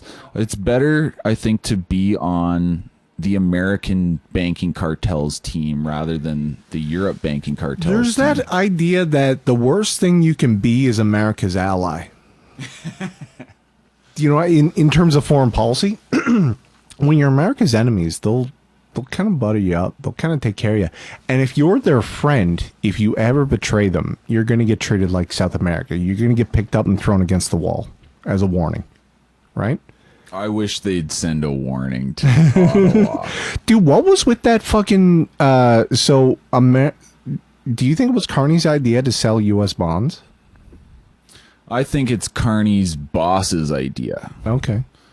And I don't I mean, so like that video that you sent me, it's still pretty like foggy for me because I'm not putting all the pieces together, and it's kind of like, because in my mind I'm just like, this is not a problem for the United States. This is a problem for Canada, but it's not a problem for them. He's like, you need to invade now. Like, you need to stop us. I'm not as sharp as I once was on like the global finance stuff and like currencies and debt spreads and stuff, but that guy's fucking scared, dude. Like, he's like, get in there. Europe, I think, is really kind of, pardon my language, they kind of fucked themselves in the last several years. Yeah. And especially with Powell in the US keeping rates high. Yeah. And the European central bank like had to fold. Like, they couldn't keep rates high. Yeah. And I think this creates a problem because, you know, it changes the way the money flows, and Trump's trying to get like basically more money into the US. Build it here, buddy. And I think this is part of the European Carney thing. Like, I don't know exactly, and I'm still watching with great interest. But I think that's part of the player. One of the benefits of having Carney as the European bagman in the like leading the Canadian government, because they can basically provide another source of American dollars for like the European banking system, and they can sell it at a rate lower than America. You see that British gold got delisted in Chicago?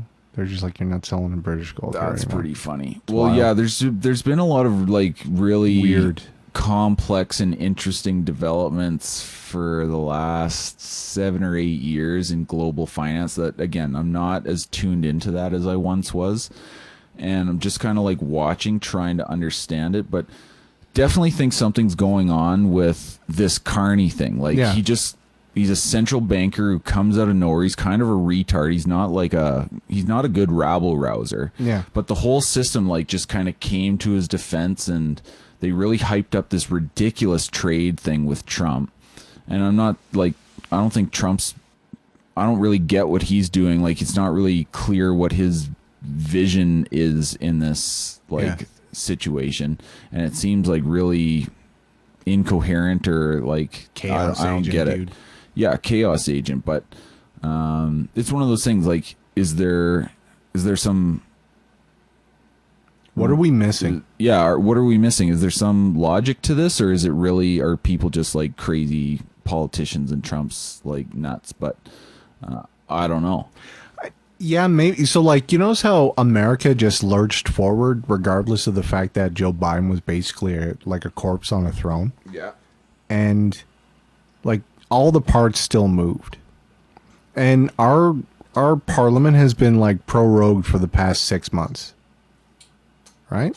And all the parts still move. It almost doesn't matter who's in charge. Well, the bureaucracy still runs everything. Yeah. And the prime minister can still run around like spending money. Yeah. They just can't pass new laws. Like, do they need to? Like, they can still do whatever they want. Yeah. Carney can go around bribing people all over the country. Yeah. Like, Trudeau's like, yeah, we'll build a high-speed rail between Toronto and hilarious. Montreal, and Carney goes up and's like, let's give $70,000 per person to everyone, and none of it for reconciliation. Like, we haven't been doing that for 30 years. What's his play there? I don't get it. He's going around bribing, and wasn't he in? It's only one seat.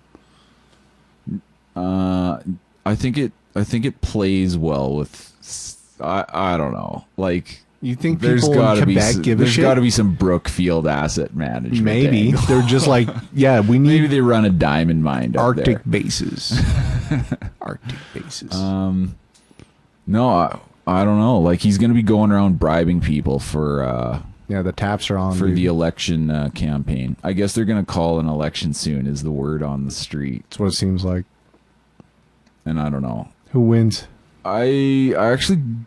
I think the systems totally behind Carney and they will rig things to the extent they can, but I don't think he's going to do that well. I feel like there's kind of a Kamala Harris vibe. Like, remember when they said she's way up, she's going to win, she's the new Obama. People love Kamala Harris. The poly market wins on this one, and it's not great for Polyev. Yeah, well, he's kind of like, it's still a coin toss on the market. Doesn't have the I don't believe him. The feistiness of more specifically, I don't believe that he believes. Exactly. You don't feel the no armor the of energy. God. Yeah, no low armor, energy. No armor of God. Jeb. Yeah, he's Jebby. No, there's weird stuff going on, but I kind of think I don't think Carney's gonna do that well. Do you want to make a wager? Have you ever lost money betting on how fucking stupid people are? No, Canadians never disappoint me when it comes to how stupid they are, and of course they would. So I would would reward the Liberals because of this tiny dick nationalism, anti-Trump, Team Canada crap. I don't really buy the polling right now.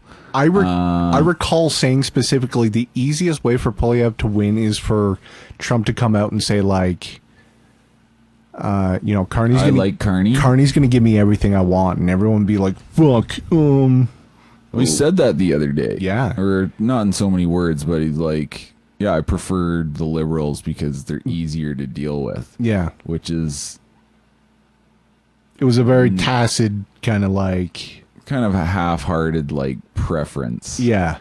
It wasn't like Canada should vote for the Liberals so that I can get everything I want. If he said something like that in the next, like, once the election happens, if there's a clip of him saying that, 100% Polyev will win because Canadians are so fucking retarded. Yeah, I don't know what's going to be kind of the dominant thing. They're setting Teslas on fire in Calgary, Alberta. I don't think it would be that hard to win, but what do I know? You just have to stake out a bit of a less pussy position. Like, okay, we're dropping down to 50,000 immigrants a year for 5 years. He went on the Candace Malcolm show and was just like, I'm just going to do Harper's levels. Like, that was the only time he mentioned immigration since he's been leader. Yeah, and I think you've got the room to be more aggressive on that stuff. And like you said, like, everyone wants less immigration always. The system wants more immigration. So the system always wins. But if you want to get elected, like, whatever lie, just put it out there. Go with Harper's levels, but say you're going to cut them dramatically or whatever. Who cares? I don't know. The thing is, I don't think he's going to like save the country or anything. If all they did, everything was the same, but they just got rid of the stupid carbon tax or something, like, even that would be an improvement. Stephen Harper didn't save the country either. No one's going to save the country. Anyone who thinks any federal politician from the CPC is going to save the country is a retard. But then we just realized, like, wait a second, not so bad. I'll take not so bad. Yeah, not so bad sounds great compared to Carney. Dude. I think Carney's going to sell us out to the Europeans. I don't know what that looks like, but it's not going to be good. No, it's the debasement of the... And you got to throw these bums out. Yeah. And doing progressivism slower is better than doing progressivism faster. Yeah. I think there's a couple things that he could do. So he said he's going to defund the CBC, because you notice that now CBC is like, they're like, you should put us under the heritage budget and not have our own budget anymore, so you can't see the kind of money we're spending. So he's like, we're going to get rid of it. And people are like, yeah, that sounds pretty good. Well, like, on his side. But like, what he needs to do is like, kind of say like, okay, I'm setting up a committee. Now, this is not a bullshit committee. It's empowered. They're not making suggestions. They're ruling on these issues. This is an emergency. We need to get everybody who was taking money from the Chinese and fucking prosecute them. We need to reform our parliamentary system so that this kind of nonsense, like having a prime minister who doesn't have to declare his assets, sign like the Canadian, like the way it's set up, they never envisioned any possibility that someone who wasn't a member of parliament could ever be prime minister. He's got to sit in the bleachers. He doesn't have to declare any conflicts of interest. He doesn't have to declare his holdings. It's a pretty sweet gig. It's crazy. I mean, Danielle Smith was like, she got elected leader. She was the premier of the province, and she didn't have a seat for a little while. Yeah. And then she got her seat, and she's like kind of in there. It's like, okay, whatever. Yeah. But it seems like this is not higher stakes and greasier and sleazier and dirtier and. But you have to, like, there's a bunch of things that come with the ability, like the prime minister, that, you know. Yeah, like some premier, like, you can't, like, who cares? Well, like, so you don't have your seat yet. Yeah. It's not like you're doing anything hardcore anyway. But you still have to, like, but she's been an MLA before. Oh, yeah, fair enough. Right? So she had to declare a bunch of stuff. Now, it could have changed. She could have, like, all of a sudden, you know, got on the Pelosi plan and, like, been a secret billionaire. But, like, I doubt it. So there's at least something there that indicates that a radio host. Yeah. Like, she's not bringing in. She ran a restaurant. She's not the sitting member of one of the largest companies in the country. Okay, so it's super weird. So, like, I would just start, like, here's all the fucking reform I'm going to do, because you people all know something fucking retarded has happened over the past 10 years. And there wasn't a fucking thing you could do about it. The other part is anybody who, voted for the Emergencies Act that was ruled unconstitutional, we're going to have a special penalty for you. That would be epic. I wish. Just like an ethics violation, we're going to call it a constitutional violation. And you're going to Gitmo. I'm going to go with the $10,000 fine. We'll call her even. Jagmeet, give me some of that fucking money back. Okay? You lose your pension if you were involved in this. If you voted for a law that was found to have violated the charter, you lose your pension. We can't take your seat from you. That would be... We always have these fantasies. We just want to punish these people so bad, and we never get anything we want. But this isn't even like we burn your house down. This is like... It's like a slap on the wrist. Yeah. Unless you go to Gitmo. Yeah. Or you get your pension taken away. Yeah. That would be... Imagine if they could do something after all Jagmeet fought for, and they could take away He loses it anyways. I'd take that. I'd keep the carbon tax if I could deny Jagmeet his Trudeau's going to get $8 million out of us before he fucking dies. Like, that's crazy. So I would just start talking about all the reform that I'm going to do to Canada's kind of legislation process. Also, I would introduce a law that made it easier for me to, as a new party in power, to immediately rescind or kind of revoke rules that have been passed in the past 10 years. So, sorry, let me just clarify one thing. Like, in the context of Canadian, like, gay politics, all this sounds fine. But are you saying, like, this is what you'd run on to try and win, or you'd do this if you won and you'd, like, just start doing this stuff? Run on it. Because, I mean, I don't know what works best, but... Because even the most cynical among us would be like, I'm going to get the chance to use those laws. Okay?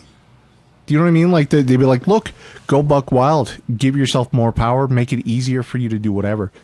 We'll fight and kick and scream, but when we get back in power, we're going to use those laws to punish you. So the main point is to set up laws to make it so punitive on the enemy that they have no ability to use those weapons to you when they do get them.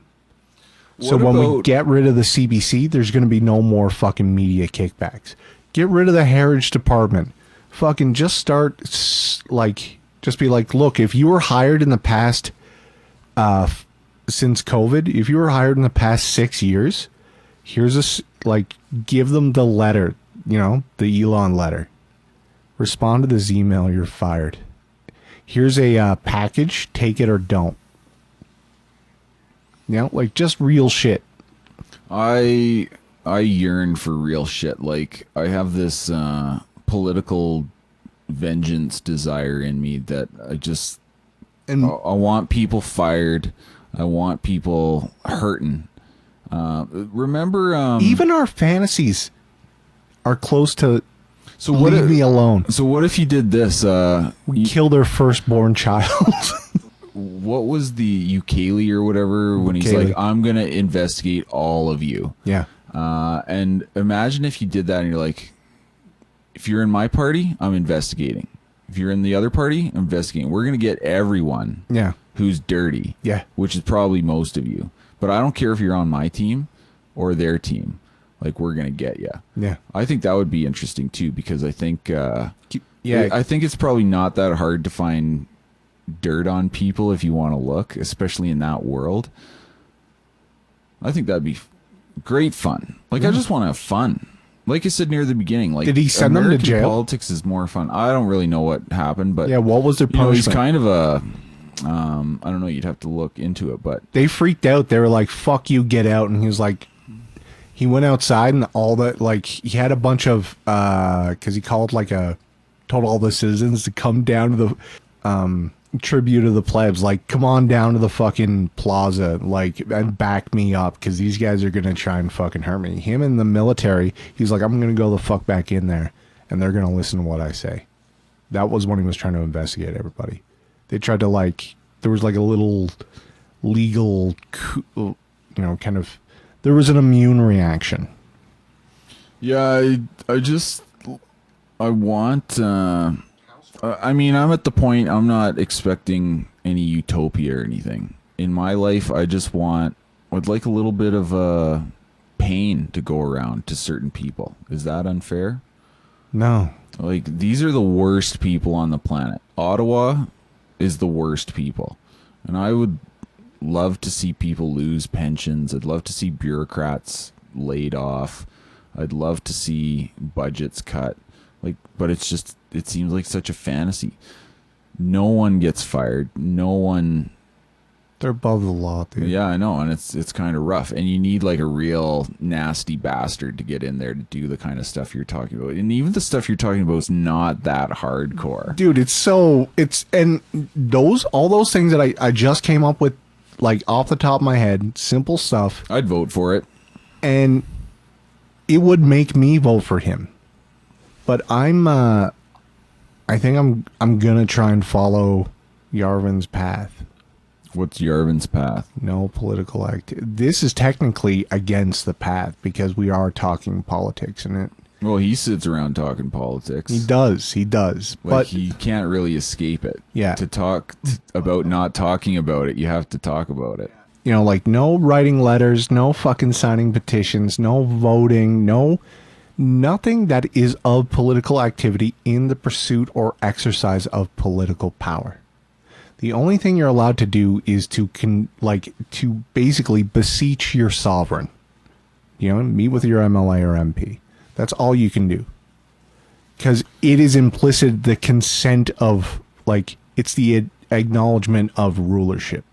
Now, what if you were a billionaire and, like, Carney was your puppet? Or you could have, like, politicians who serve you. Like, they call you and be like, what's next? What can I do for you, boss? I'd punish Canadians.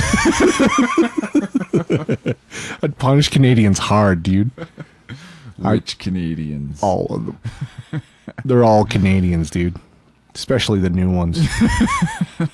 New Canadians. I don't like new Take Canadians. Their shit, dude. I don't really like old Canadians. Anybody. Oh, dude, that other post that I put up about, like, that boomer just being like, we're gonna fight we're gonna fight an insurgency against America. Oh, I wanted to, like, smash my computer when I saw that. Just for clarity, what we're talking about is a stupid article that doesn't even matter who. I don't want to speak her name because she's lame. She writes this article. And she finds 3 losers. Oh, dude, like who say they're like, yeah, if Trump invades Canada, all join the armed forces, or all form a guerrilla insurgency, or all like help make guns for the defense force, and I'll bake cookies. 2 of them were new Canadians. Yeah, they're like, one is some like former councilman in some small dicky Alberta town, which, don't get me wrong, I love small Alberta towns, but usually I'm not into the council people on these like local governments. But school board trustee, for some reason I was very triggered by that article. Yeah. I was filled with absolute contempt for my fellow citizens. They have no idea, dude. And okay, I kind of got the boomer guy. Like, that was just sad. But those other 2 guys, like, one was like some University of Toronto like guy on a student visa. If I had to paint a word picture for them, I would call them genetic dead ends. Do you know what I mean? I'm upset thinking about it right now. I'm seething about it. These are the people that are like, yeah, if I was a German, I would fight against Hitler. I'd join the resistance. And it's just like, dude, come on. Guess what happened to France? We're not France. We don't even have an army. We're Belgium. Yeah, have you seen the Canadian Armed Forces 65% lately? And they took all obese. your guns and sent them to Ukraine. 65% obese? Remember when the RCMP was trying to get those like wannabe terrorists to like set up a plot to take over Parliament, and they're like, okay, go get some guns. They're like, we don't know how. I gotta go get my pal. Like, okay, we're gonna train you to shoot at this training camp we set up. Like, in the woods.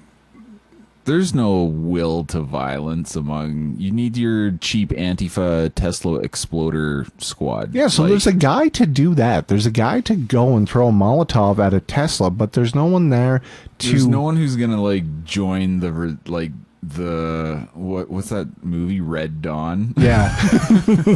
Like Maple Dawn. Yeah, Maple Dawn. No, I don't know. Pretty much, I'd be more willing to bet people in Alberta and Saskatchewan would be involved in paramilitary organizations.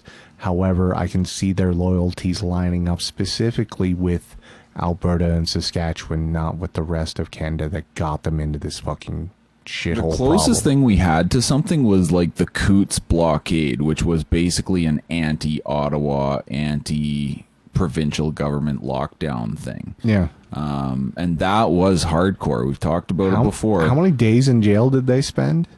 I don't know. It depends who. Like, a lot of them got nothing. Even the traffic tickets got thrown out. Those 3 guys were in jail for like 3 years waiting for. Oh yeah, waiting for trial and stuff. Yeah, some of them extreme. Yeah, but like that was that was some hardcore stuff, and I don't think you'd get if Trump rolled tanks into Ottawa and just took it over. Dude, what if we had... I don't think Canadians would do much about it. What if we got hit with... You'd have a few Tesla bombings. What if we got hit with Operation Enduring Freedom and just got smoked within 24 hours? Remember the invasion of... It'd be over. There'd be nothing. Like, we're not like the Sunni militias. Yeah. What are we going to do? Get in our canoe? We could... Throw beavers at them? We could be like Afghanistan here in Alberta. Because there's a lot of mountainous terrains. It's pretty miserable, and you can live off the land. But it's you need not a will to fight. Those boys do. Like Afghanistan people, like they're like, fuck yeah, let's fight. That's like all they know. Yeah. Here, no. No, you have to have that corrupt, like the Afghans who are just like, they're raping boys. There's bocce bozzies like in the capital, dude. They're raping boys. Like, they're like, I'm going to go in there and kill every single one of them. And there's not that feeling for the Canadian when it comes to Trump specifically. Well, and that's part of why this whole Team Canada thing is just so cringy. Like, it's so fake. It seems so artificial. Like, this is not a unified country. I don't care what anyone says. Kamala is brat. Like, that's... Yeah. So let me ask you this. Would you rather be ruled by Ottawa or Washington? Do I get all the rights of an American citizen? However you want to like lay out the scenario in the least ridiculous way. I don't want to be a protectorate. I would assert that I'd rather, like, no one wants to be a Puerto Rican. Everyone wants to be an American. Do you see what I'm saying? Yeah, that makes sense. I would not want to be a Puerto Rican. You don't want to be like a Hawaii. I want to be an American. I don't want to have this like service guarantee citizenship type stuff. I want everything that the Americans have when it comes to their rights and freedoms. So if you could be an American or an Ottawanian, could I live in Alberta and have all the things that Americans have? Yeah, I'd fucking love that. Or basically the same. Maybe not even like 100%, but you know, enough of what you're talking about. I want a 30-shot clip for my AR-15. So you'd want your Washington overlords. It's the same thing to me. I think it's kind of seems better, like especially the last 10 years. Back in the day I would have said like, no, Canada's like kind of better than the US in some ways. Now like it's they don't have equalization. We'd be the richest fucking thing going, dude. Yeah, I mean there's like obviously states that are subsidized and states that are subsidizers, which is always going to be the case, but here it's like a different kind of dude. How it works, like it. And so usually it's a function of like where the military bases are, because that's where the federal spending like is the biggest. And you've got like New York's like subsidizes the whole country basically because it's like Wall Street. It's like bigger than almost every freaking country in Europe. Yeah. Just New York, I mean. Yeah. In terms of economy. But now the one issue would be that we'd be like a big California and we'd all vote for Tim Walz. I don't want to have a single state. I want Albertans to stay Albertan. So you get 13 new states? I don't really care. Would none of it be a state? I would be fine with combining Alberta and Saskatchewan into a single state. Like the old Buffalo. The old system? Just call us Buffalo State. Buffalo State. That'd be cool. Yeah. I'd be into it. Yeah. It'd be better than what we have now. I can't stand. So do you think it's possible that Carney could be like not the worst thing and he'd be like, yeah, let's build some pipelines and no, he's never going to do that. Taxes never going to do that. And we're going to cut the immigration and have a smarter immigration policy. You might as well just say like, if Carney wasn't Carney. Like that is at his core of a being. Now he is a fucking I'm hearing liar. This in the business world that I'm in. Some people are like, oh yeah, Carney, he's smart. He's like an economist. I've heard this too. Are you people fucking stupid? I asked probably the most elite person that I know. Yeah. And we were having lunch and he was just like, you know, he's not too bad. He was like, you know, he's pretty smart. Well, he was a central banker, you know. No, he was just saying like, because he's got a PhD, you know. Like, dude, this guy was at fucking Goldman Sachs. He's like, yeah, I've run across this guy like a couple times. Like he's just like, he just knows that this guy's like, he thinks that he's more of a Harper. Do you know what I'm saying? Like that's the vibe that I picked up from him. No, I'm surprised, especially from Alberta people, and they're like, oh yeah, maybe he'll be like pretty good. Maybe he'll get some pipelines built. It's like, no, he won't, dude. Man, you guys are stupid. You guys don't remember when he's pro business. Like no, it's like no, he's not. He's pro his business. He's pro his business, and he uses his political connections to like get grift and corrupt deals. Remember when? Do people always forget about when C-63 was being passed and that Brazilian pipeline was going in? Do they really forget about that? Like it never happened.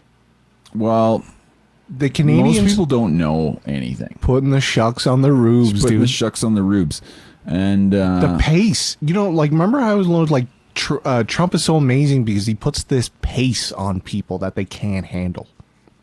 every day he's just like, yeah, I'm getting rid of the Department of Education. Like, what did you do yesterday? I signed 200 executive orders. What did you do the day before? I went and hung out with Elon Musk before he went and saved a bunch of astronauts that when the previous president left to die. And like every day, dude, he's doing like 4 hours on camera, just blasting people. And I feel like that pace has been maintained by Trudeau, but only in controversies where he's just like, yeah, this month, what am I doing? I'm elbowing chicks in the tit. What am I doing next month? Well, I'm basically helping out my buddies in the weed charity things. Like, what are you doing next month? I'm firing the only indigenous like member of my cabinet because she's not going along with the SNC Lavalin thing. What are you doing next week? Doubling your housing price. I'm covering up the fact that Chinese people got us elected. Like, what are you doing next week? Well, I'm burying these photos of me with said Chinese fucking people. Like, every month something's up, and he's like, what are you doing next month, Trudeau? And he's like, well, I'm going to hold this stuffed teddy bear at a grave that contains no fucking bodies. I'm going to unleash a pogrom on the country's Christians. Yeah, like, what am I going to do? We're going to burn their churches down, and we're going to say it's understandable. We're going to pretend this never fucking happened, and I'm going to go surfing. Like, what are you doing next week? Well, I'm going to go take photos of me standing awkwardly at a G7 meeting. And I'm going to get dumped by my wife. Yeah, I'm going to go have a divorce and then take my gay-looking son to a movie. And then I'm going to go to Gomeshi's house for a sleepover. My son's dropping an album. I'm going to go to the party. What are you doing next week? I'm going to go to a Taylor Swift concert. What are you doing next week? Meanwhile, Trump is just like, Department of Education is gone. So he just put a pace of incompetence on the like. They don't even remember C-63. The last time it was mentioned in public was fucking 6 years ago. Who owns it? Do they even know that the government bought Trans Mountain anymore? Do they even care? I think. Well, who's they? Anybody who thinks that Carney may be a reasonable and responsible business, like the Harper responsible steward. I don't know. The people that we're talking about that are Alberta people who are pretty, like, they're not retarded. They're not, they're not from Brantford. Well, they're also not, See what they're not like us. Yeah, it's true. They're like, there's people who have like absolute contempt for Ottawa, and then there's people who are like, oh, well, if they just had like someone pro-business in charge. Yeah. But it's like, no, it doesn't, like, you don't become a friend. We're just way out of touch. But, yeah, I'm surprised in my world. It's very disappointing. But, I mean, it's not surprising because people aren't really sophisticated like us. Canadians are meant to be ruled. Yeah, they're meant to be ruled. They're plebs. They're natural slaves in Aristotle's language. But it's amazing how easy it is for people just to not really get it. It's like Trudeau's kind of an idiot. He's kind of a smart politician, but he's kind of like an idiot. And so then you get Carney. He's like, okay, well, he doesn't necessarily seem like a smart politician, or we don't know yet. Probably not. But like, oh, he's smart. He's got like a PhD from Harvard or whatever. Yeah, he got a scholarship, which is interesting because that's basically the. But like a smart evil person will rob you blind, worse than. Or it's like convincing it's like the seducer versus the rapist, right? Like the seducer can potentially do a lot more damage over time. That sounds bad. That's probably politically incorrect. No, it's more like what makes the story worse? The fact that Jack sold the family horse to someone for magic beans, or that the horse was stolen from him? What makes the story like more depressing? That this young boy was taken advantage of, not that he lost the horse for the farm. Do you know what I mean? Magic beans? Are you fucking serious? That's Canada. Canada is... You mean you have magic beans? That's Canada. He's like... So do you think Carney is more radical than Trudeau? Yes. Do you think Carney is like trying to trick everybody? He doesn't have to. He's going to tell them exactly what he's going to do. Do you remember one of his catchphrases was spend less, invest more? Like, what is that? That doesn't... I thought you said you were smart, dude. And remember when... Yeah, he's actually... like I said, he's like a worse speaker than Trudeau. If he said like, you know... And he's also very touchy and very... like when Fat Rosie asked him a question, look inside. Like, tough questions from Rosie in CBC. Like Rosie loves liberals. Yeah, Rosie probably wants a job with Carney. Yeah, and like a softball question. That amazing you don't even have a canned, like, rehearsed answer for it. Yeah. And just this kind of weird, bumbling retard answer. No, it was more than retard answer. It was uncomfortable. So in the same way that... Like, remember, uncomfortable to watch. Yes. Remember when Trudeau brought out that fucking Melanie Jolie? And he gave her that extra long fucking hug? I don't remember that. I remember when he announced... There's been speculations. It was uncomfortable to watch. I was like, dude, if you touched my wife like that, I'd fucking murder you. Don't you ever. No, I don't know what uncomfortable. You're talking about. I can imagine. She's super... my buddy did some digging. She's super fucking, like... Stupid? Nepo tier types. No, she's a lawyer, dude. That doesn't mean you're smart. No, well, it means you got money. But no, like, her whole family's fucking keyed up. And, like... She showed up to some fucking announcement, like, in a riding outfit. Oh, yeah, I remember that. Remember that? She was just like, yeah, let's attack Russia. Fuck them. I just come back from my equestrian event on, and we use English saddles, by the way. Yeah, like, she just didn't have the stupid hat on. I bet she had to drop the crop by the door. So, like, that creepiness that I would get from Trudeau, that feeling, that vibe of, like... This guy is Gomeshi tier type shit. Like, there's Gomeshi shit going on here. He kind of sort of did that because anytime he would talk to members of the press, he would be like, okay, you, so-and-so. And he wouldn't ever use a name. Any of the women that were in that crowd that asked him questions, he would use their first name. So he goes, Rosemary, look inside yourself. Yeah, what a weird thing to say. Look inside. Look deep inside, Rosemary. Like... You'll find the 7 poutines you ate for breakfast. Dude, you're going to find the fucking... I bet she radiates heat. She's so fat. Ew, she's so gross. I bet she's like premenopausal and just hot. Hot to the touch. She's probably mean to people in real life, too. Do you think she throws things at her assistants? No, but I bet you she's condescending. Catty?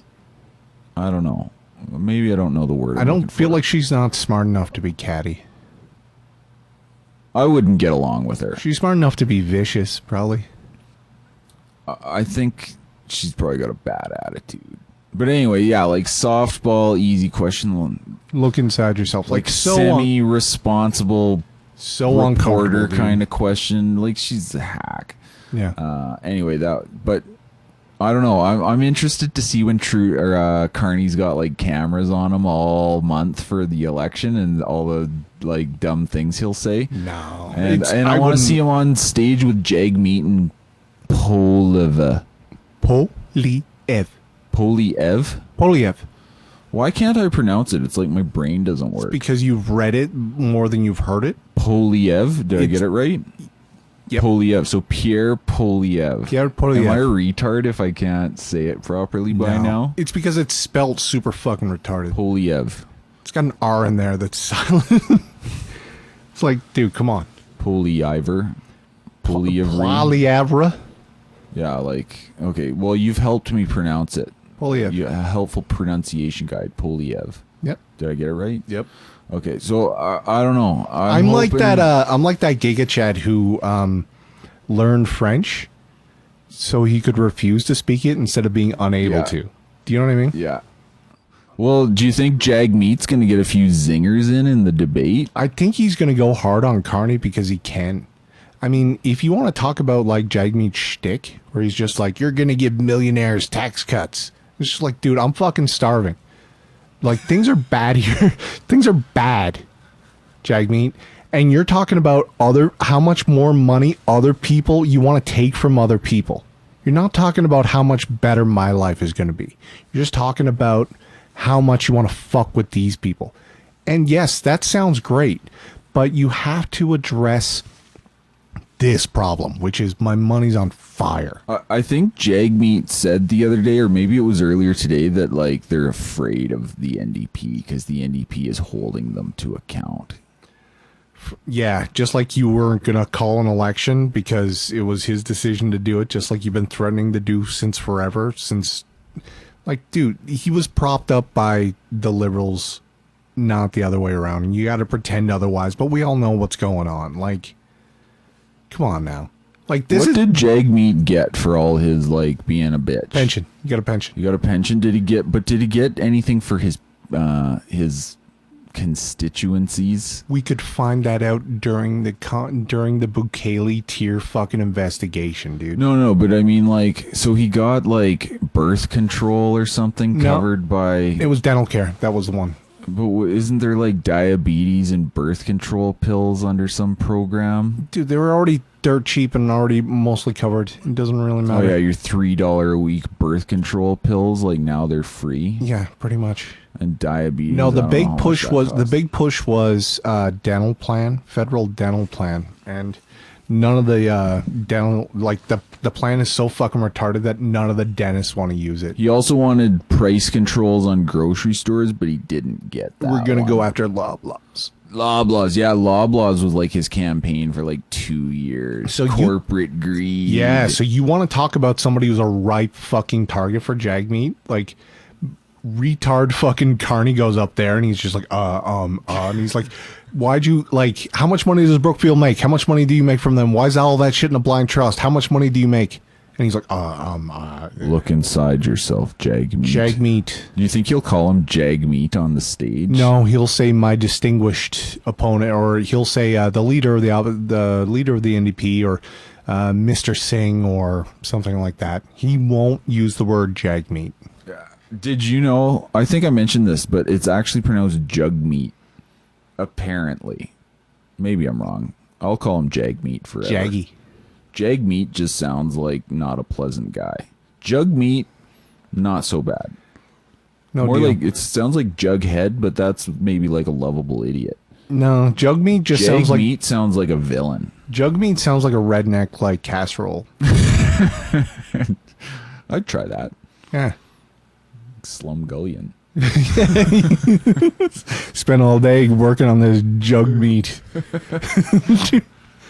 Like clay pots. Put some garlic powder in there. Yeah, clay pots, and just throw some random shit in there. With some 7-layer supper. With some 7-spice mix in there, dude, and some onions. And some garlic. No, Jaggy's gonna come out firing. I think he's got a shot because the Liberals basically like. You think he's gonna lose his seat? No, but apparently his riding's getting divided in two. So he'll put someone else who's NDP in the other riding. It's just a free seat for the NDP. I don't think it is. It's gonna happen. He is in the best position to fucking just like broker, and if he gets in that debate, he will go after Carney in a savage way, I hope. I think he'll probably just go after Polive. Depends on whether they keep the deal. Like, Jagmeet, double pension. I want that. See, Pierre might make digs at the pension, but now it's over. Like, he's got the pension. It's too late. It's over. No one cares. He could take a few jabs at him, like he sold out the country for your pension. Yeah, if he said you held this entire... Shut up, Jagmeet. You held this whole country hostage for 2 years for your pension. That would be pretty funny. That'd be sick. And I think Polyev is probably hip enough to fucking pull it off. But if you were a debate strategist, what would you what would you suggest as a zinger? Like, you know how like a lot of times the debaters, they've got like a zinger in their back pocket that they're just itching to use, and sometimes they use it in an awkward moment that like seems really contrived. But what would be a good zinger against Carney? Is that what you told that little boy you raped and murdered? Who, Carney? Yeah, that's what I'd say. Carney would be like... I'd just hit him with, like, crazy Trumpian stuff. Like, remember when he said Ted Cruz's dad, like, killed JFK? Was a Night Stalker. He was a Night Stalker, dude. I'd just throw out some stuff like that. His dad killed JFK? Or his dad was a Night Stalker or something like that? No, I would be like, yeah, well, what is in the Canadian psyche that would move them forward? That, like, what... Well, I'm pretty sure they like molesters. Yeah. And they like anyone who says something bad about Trump. Oh, so I would say, why didn't you ask your girlfriend, Ghislaine Maxwell, about it? And then I'd show that photo of them standing by the rail together. That's what I would do. Be like, do you miss your friend Jeffrey? Are you a little boy toucher? You like to touch little boys?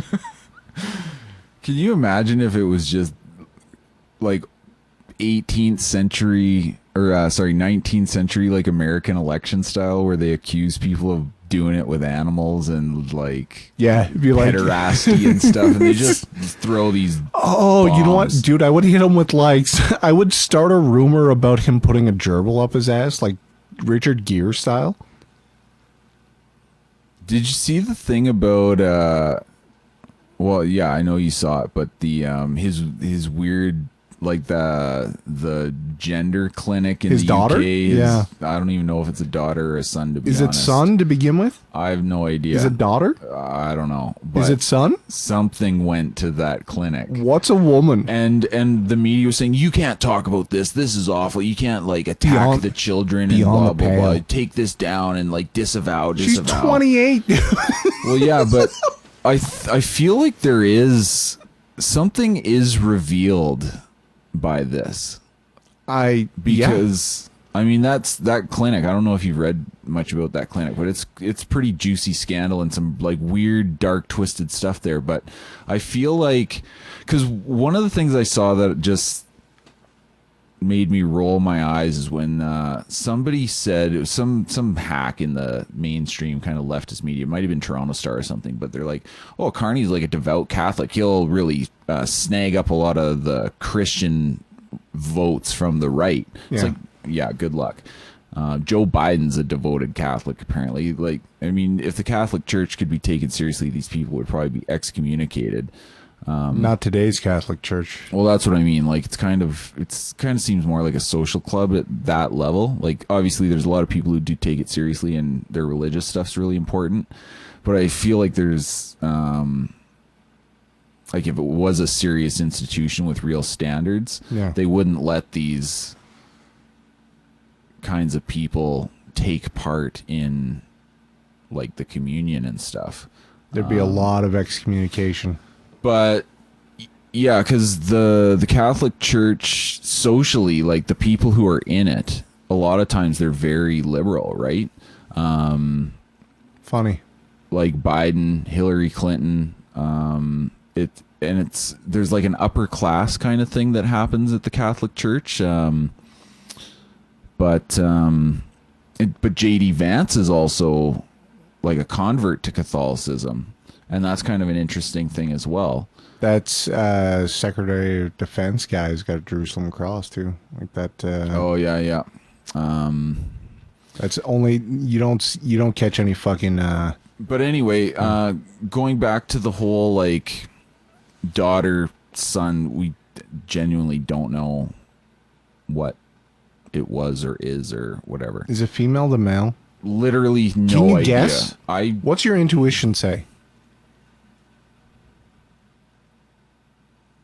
Probably a female to male that is trying to be other. Don't they have a relationship? Don't they have like a husband or boyfriend or something? I don't know. Like, honestly, I don't know the details too much, but I feel like it does reveal something about carny that it just an means element in your family kind of goes in that direction. And you think about the timeline, like when would that have been an issue that they would have sent the child to that demon clinic? Let's just say daughter. Call it a day. Is it rude to say it? I think in this context it would be. Them. Not that I care. They sent them to the clinic. I'm going to say it. But I think that they're like, this is off limit. You can't talk about this. But I think it reveals something about like a sinister dynamic within the family. And I find that interesting. And a sane person would be like, I don't trust that. No, I don't trust anyone in that family. Okay, if you want to be rich, or at least indicate that you're fucking rich or famous, you need to have a trans kid. They them kid. Yep. That's what I mean, though. To me, that's like a. Just that's means a he's strike. rich. No, it doesn't mean he's just means he's rich. No, that means you're like sick and twisted. It means you belong in Hollywood. And especially if you're a devout Catholic. Because who's really a devout Catholic nowadays? Come on now. Well, they're out there, but again, it seems like for a certain kind of the like upper class, like Trudeau's like, oh, I'm like super Catholic. It's like, does he seem like it? No. All these like big time pro-abortion politicians who are like, I'm super Catholic. Like, it doesn't make sense. Yeah. Or you're supposed to be like against contraception. Like, isn't it in some canonical document or something? Might be. And then Jag Meat and me are going to make sure you get free birth control. Like, it's all weird. And that's what I mean. Why don't they excommunicate these people? Because I'm such a good Christian that I understand. There's a lot of like liberal elements within the Catholic Church, which in theory should be like a very conservative institution. No, like I'm so unimpressed with Catholics, dude. I think they're all pussies. Well, it's not. I mean, unless you're Irish, it's not like. I mean, the Catholics took back Spain because they were Catholics, basically. The Catholics nowadays, it's kind of a different story.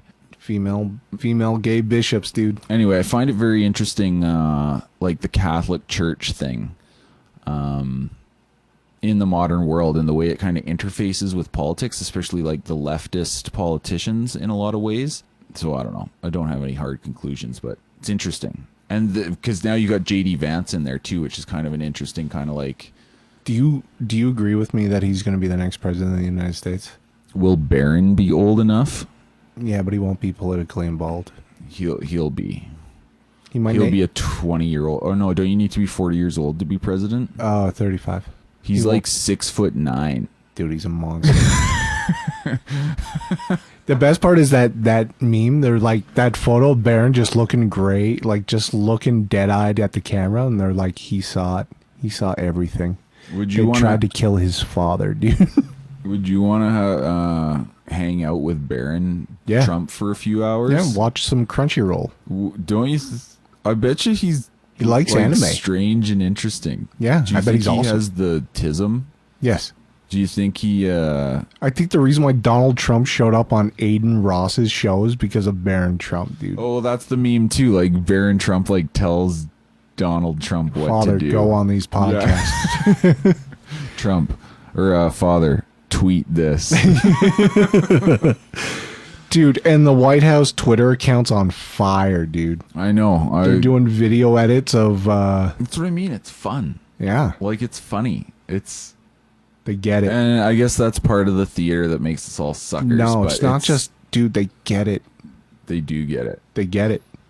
The spirit. To rule by spirit. To be a great man. We want to talk about Thomas Carlyle. Well, it shows that they're not... there's a will to rule there. Imperfect and flawed and dysfunctional in many ways. But it's not like the Canadian conservatives like, I'm sorry.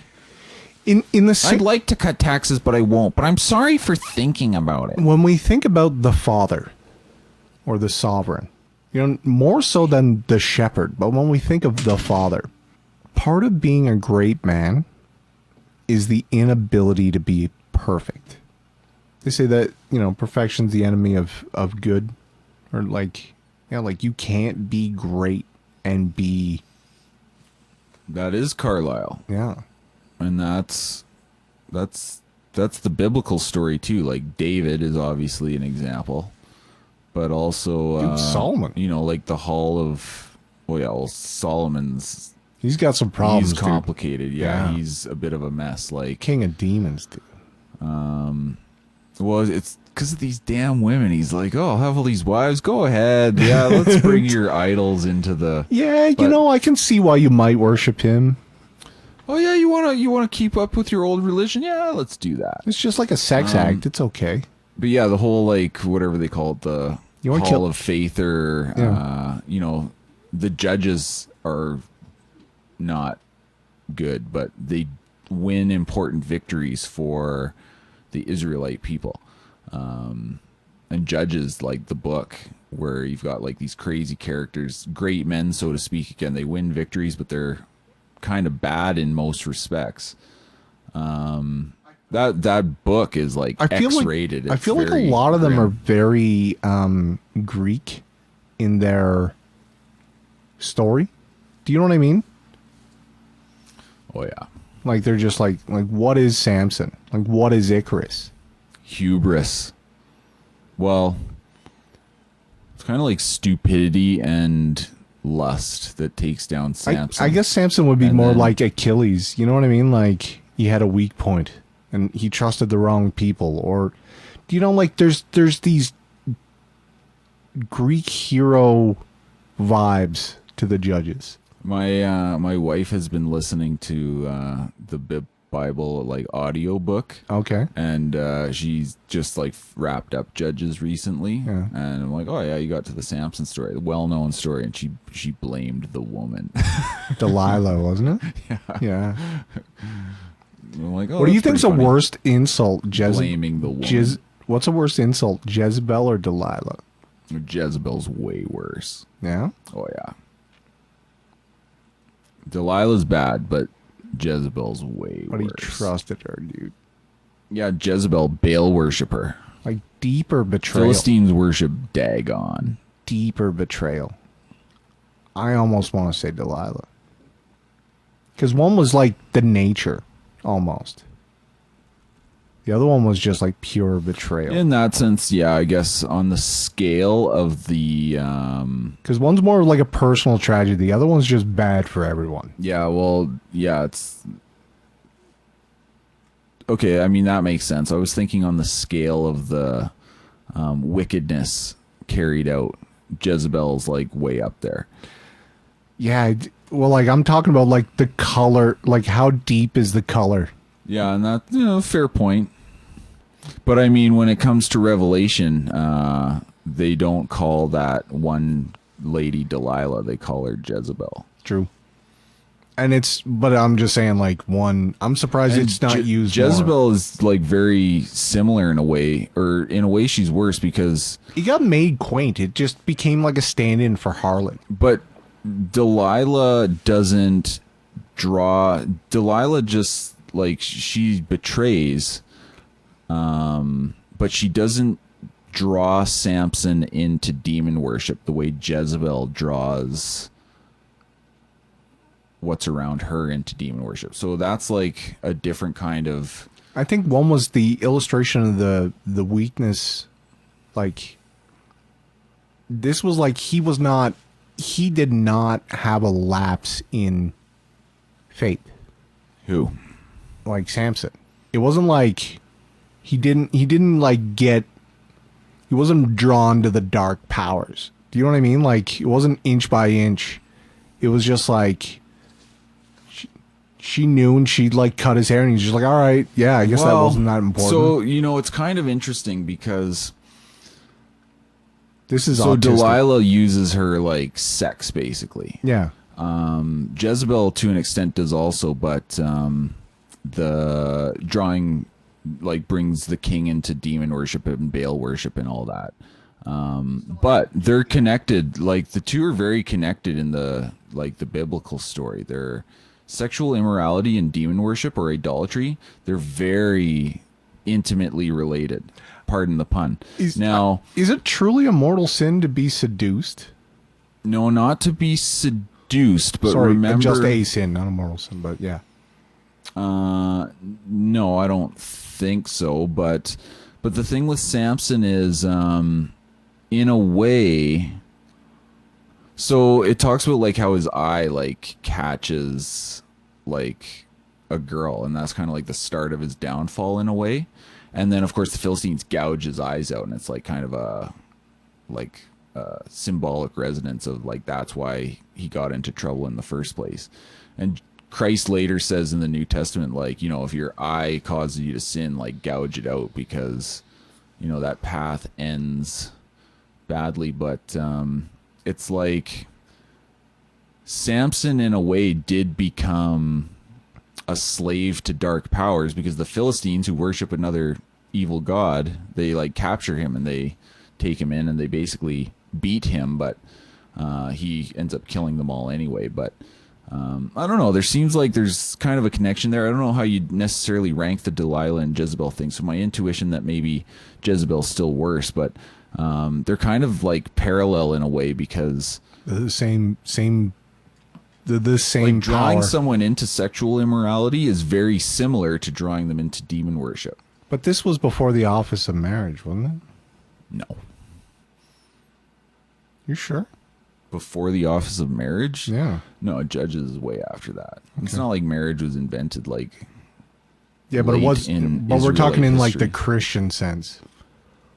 Well, the Christian sense is. How many wives did Solomon have? Well, he had a lot. Yeah. But he's a complex guy. He's a mess. Yeah. Like in some ways he's the greatest of all, and in other ways he's like starts the downfall. He's a really weird character, because is Trump Solomon? He gets the knowledge of good and evil, right? Is Trump Solomon? No. He's not perfect, but he is great. Trump is more like a King Cyrus. I don't know. Cyrus the Great? Yeah, maybe. I don't know. He's gonna free us. Have to think about He's gonna free us. He's telling you can go back home. I'll save your God. That's what Cyrus does. He's like, you can go back home. Trump's like, maybe that's what Trump does. That's a really, you know what? That's a pretty good fucking answer, dude. Trump is Cyrus. Because the Jews are gonna love him forever. Done.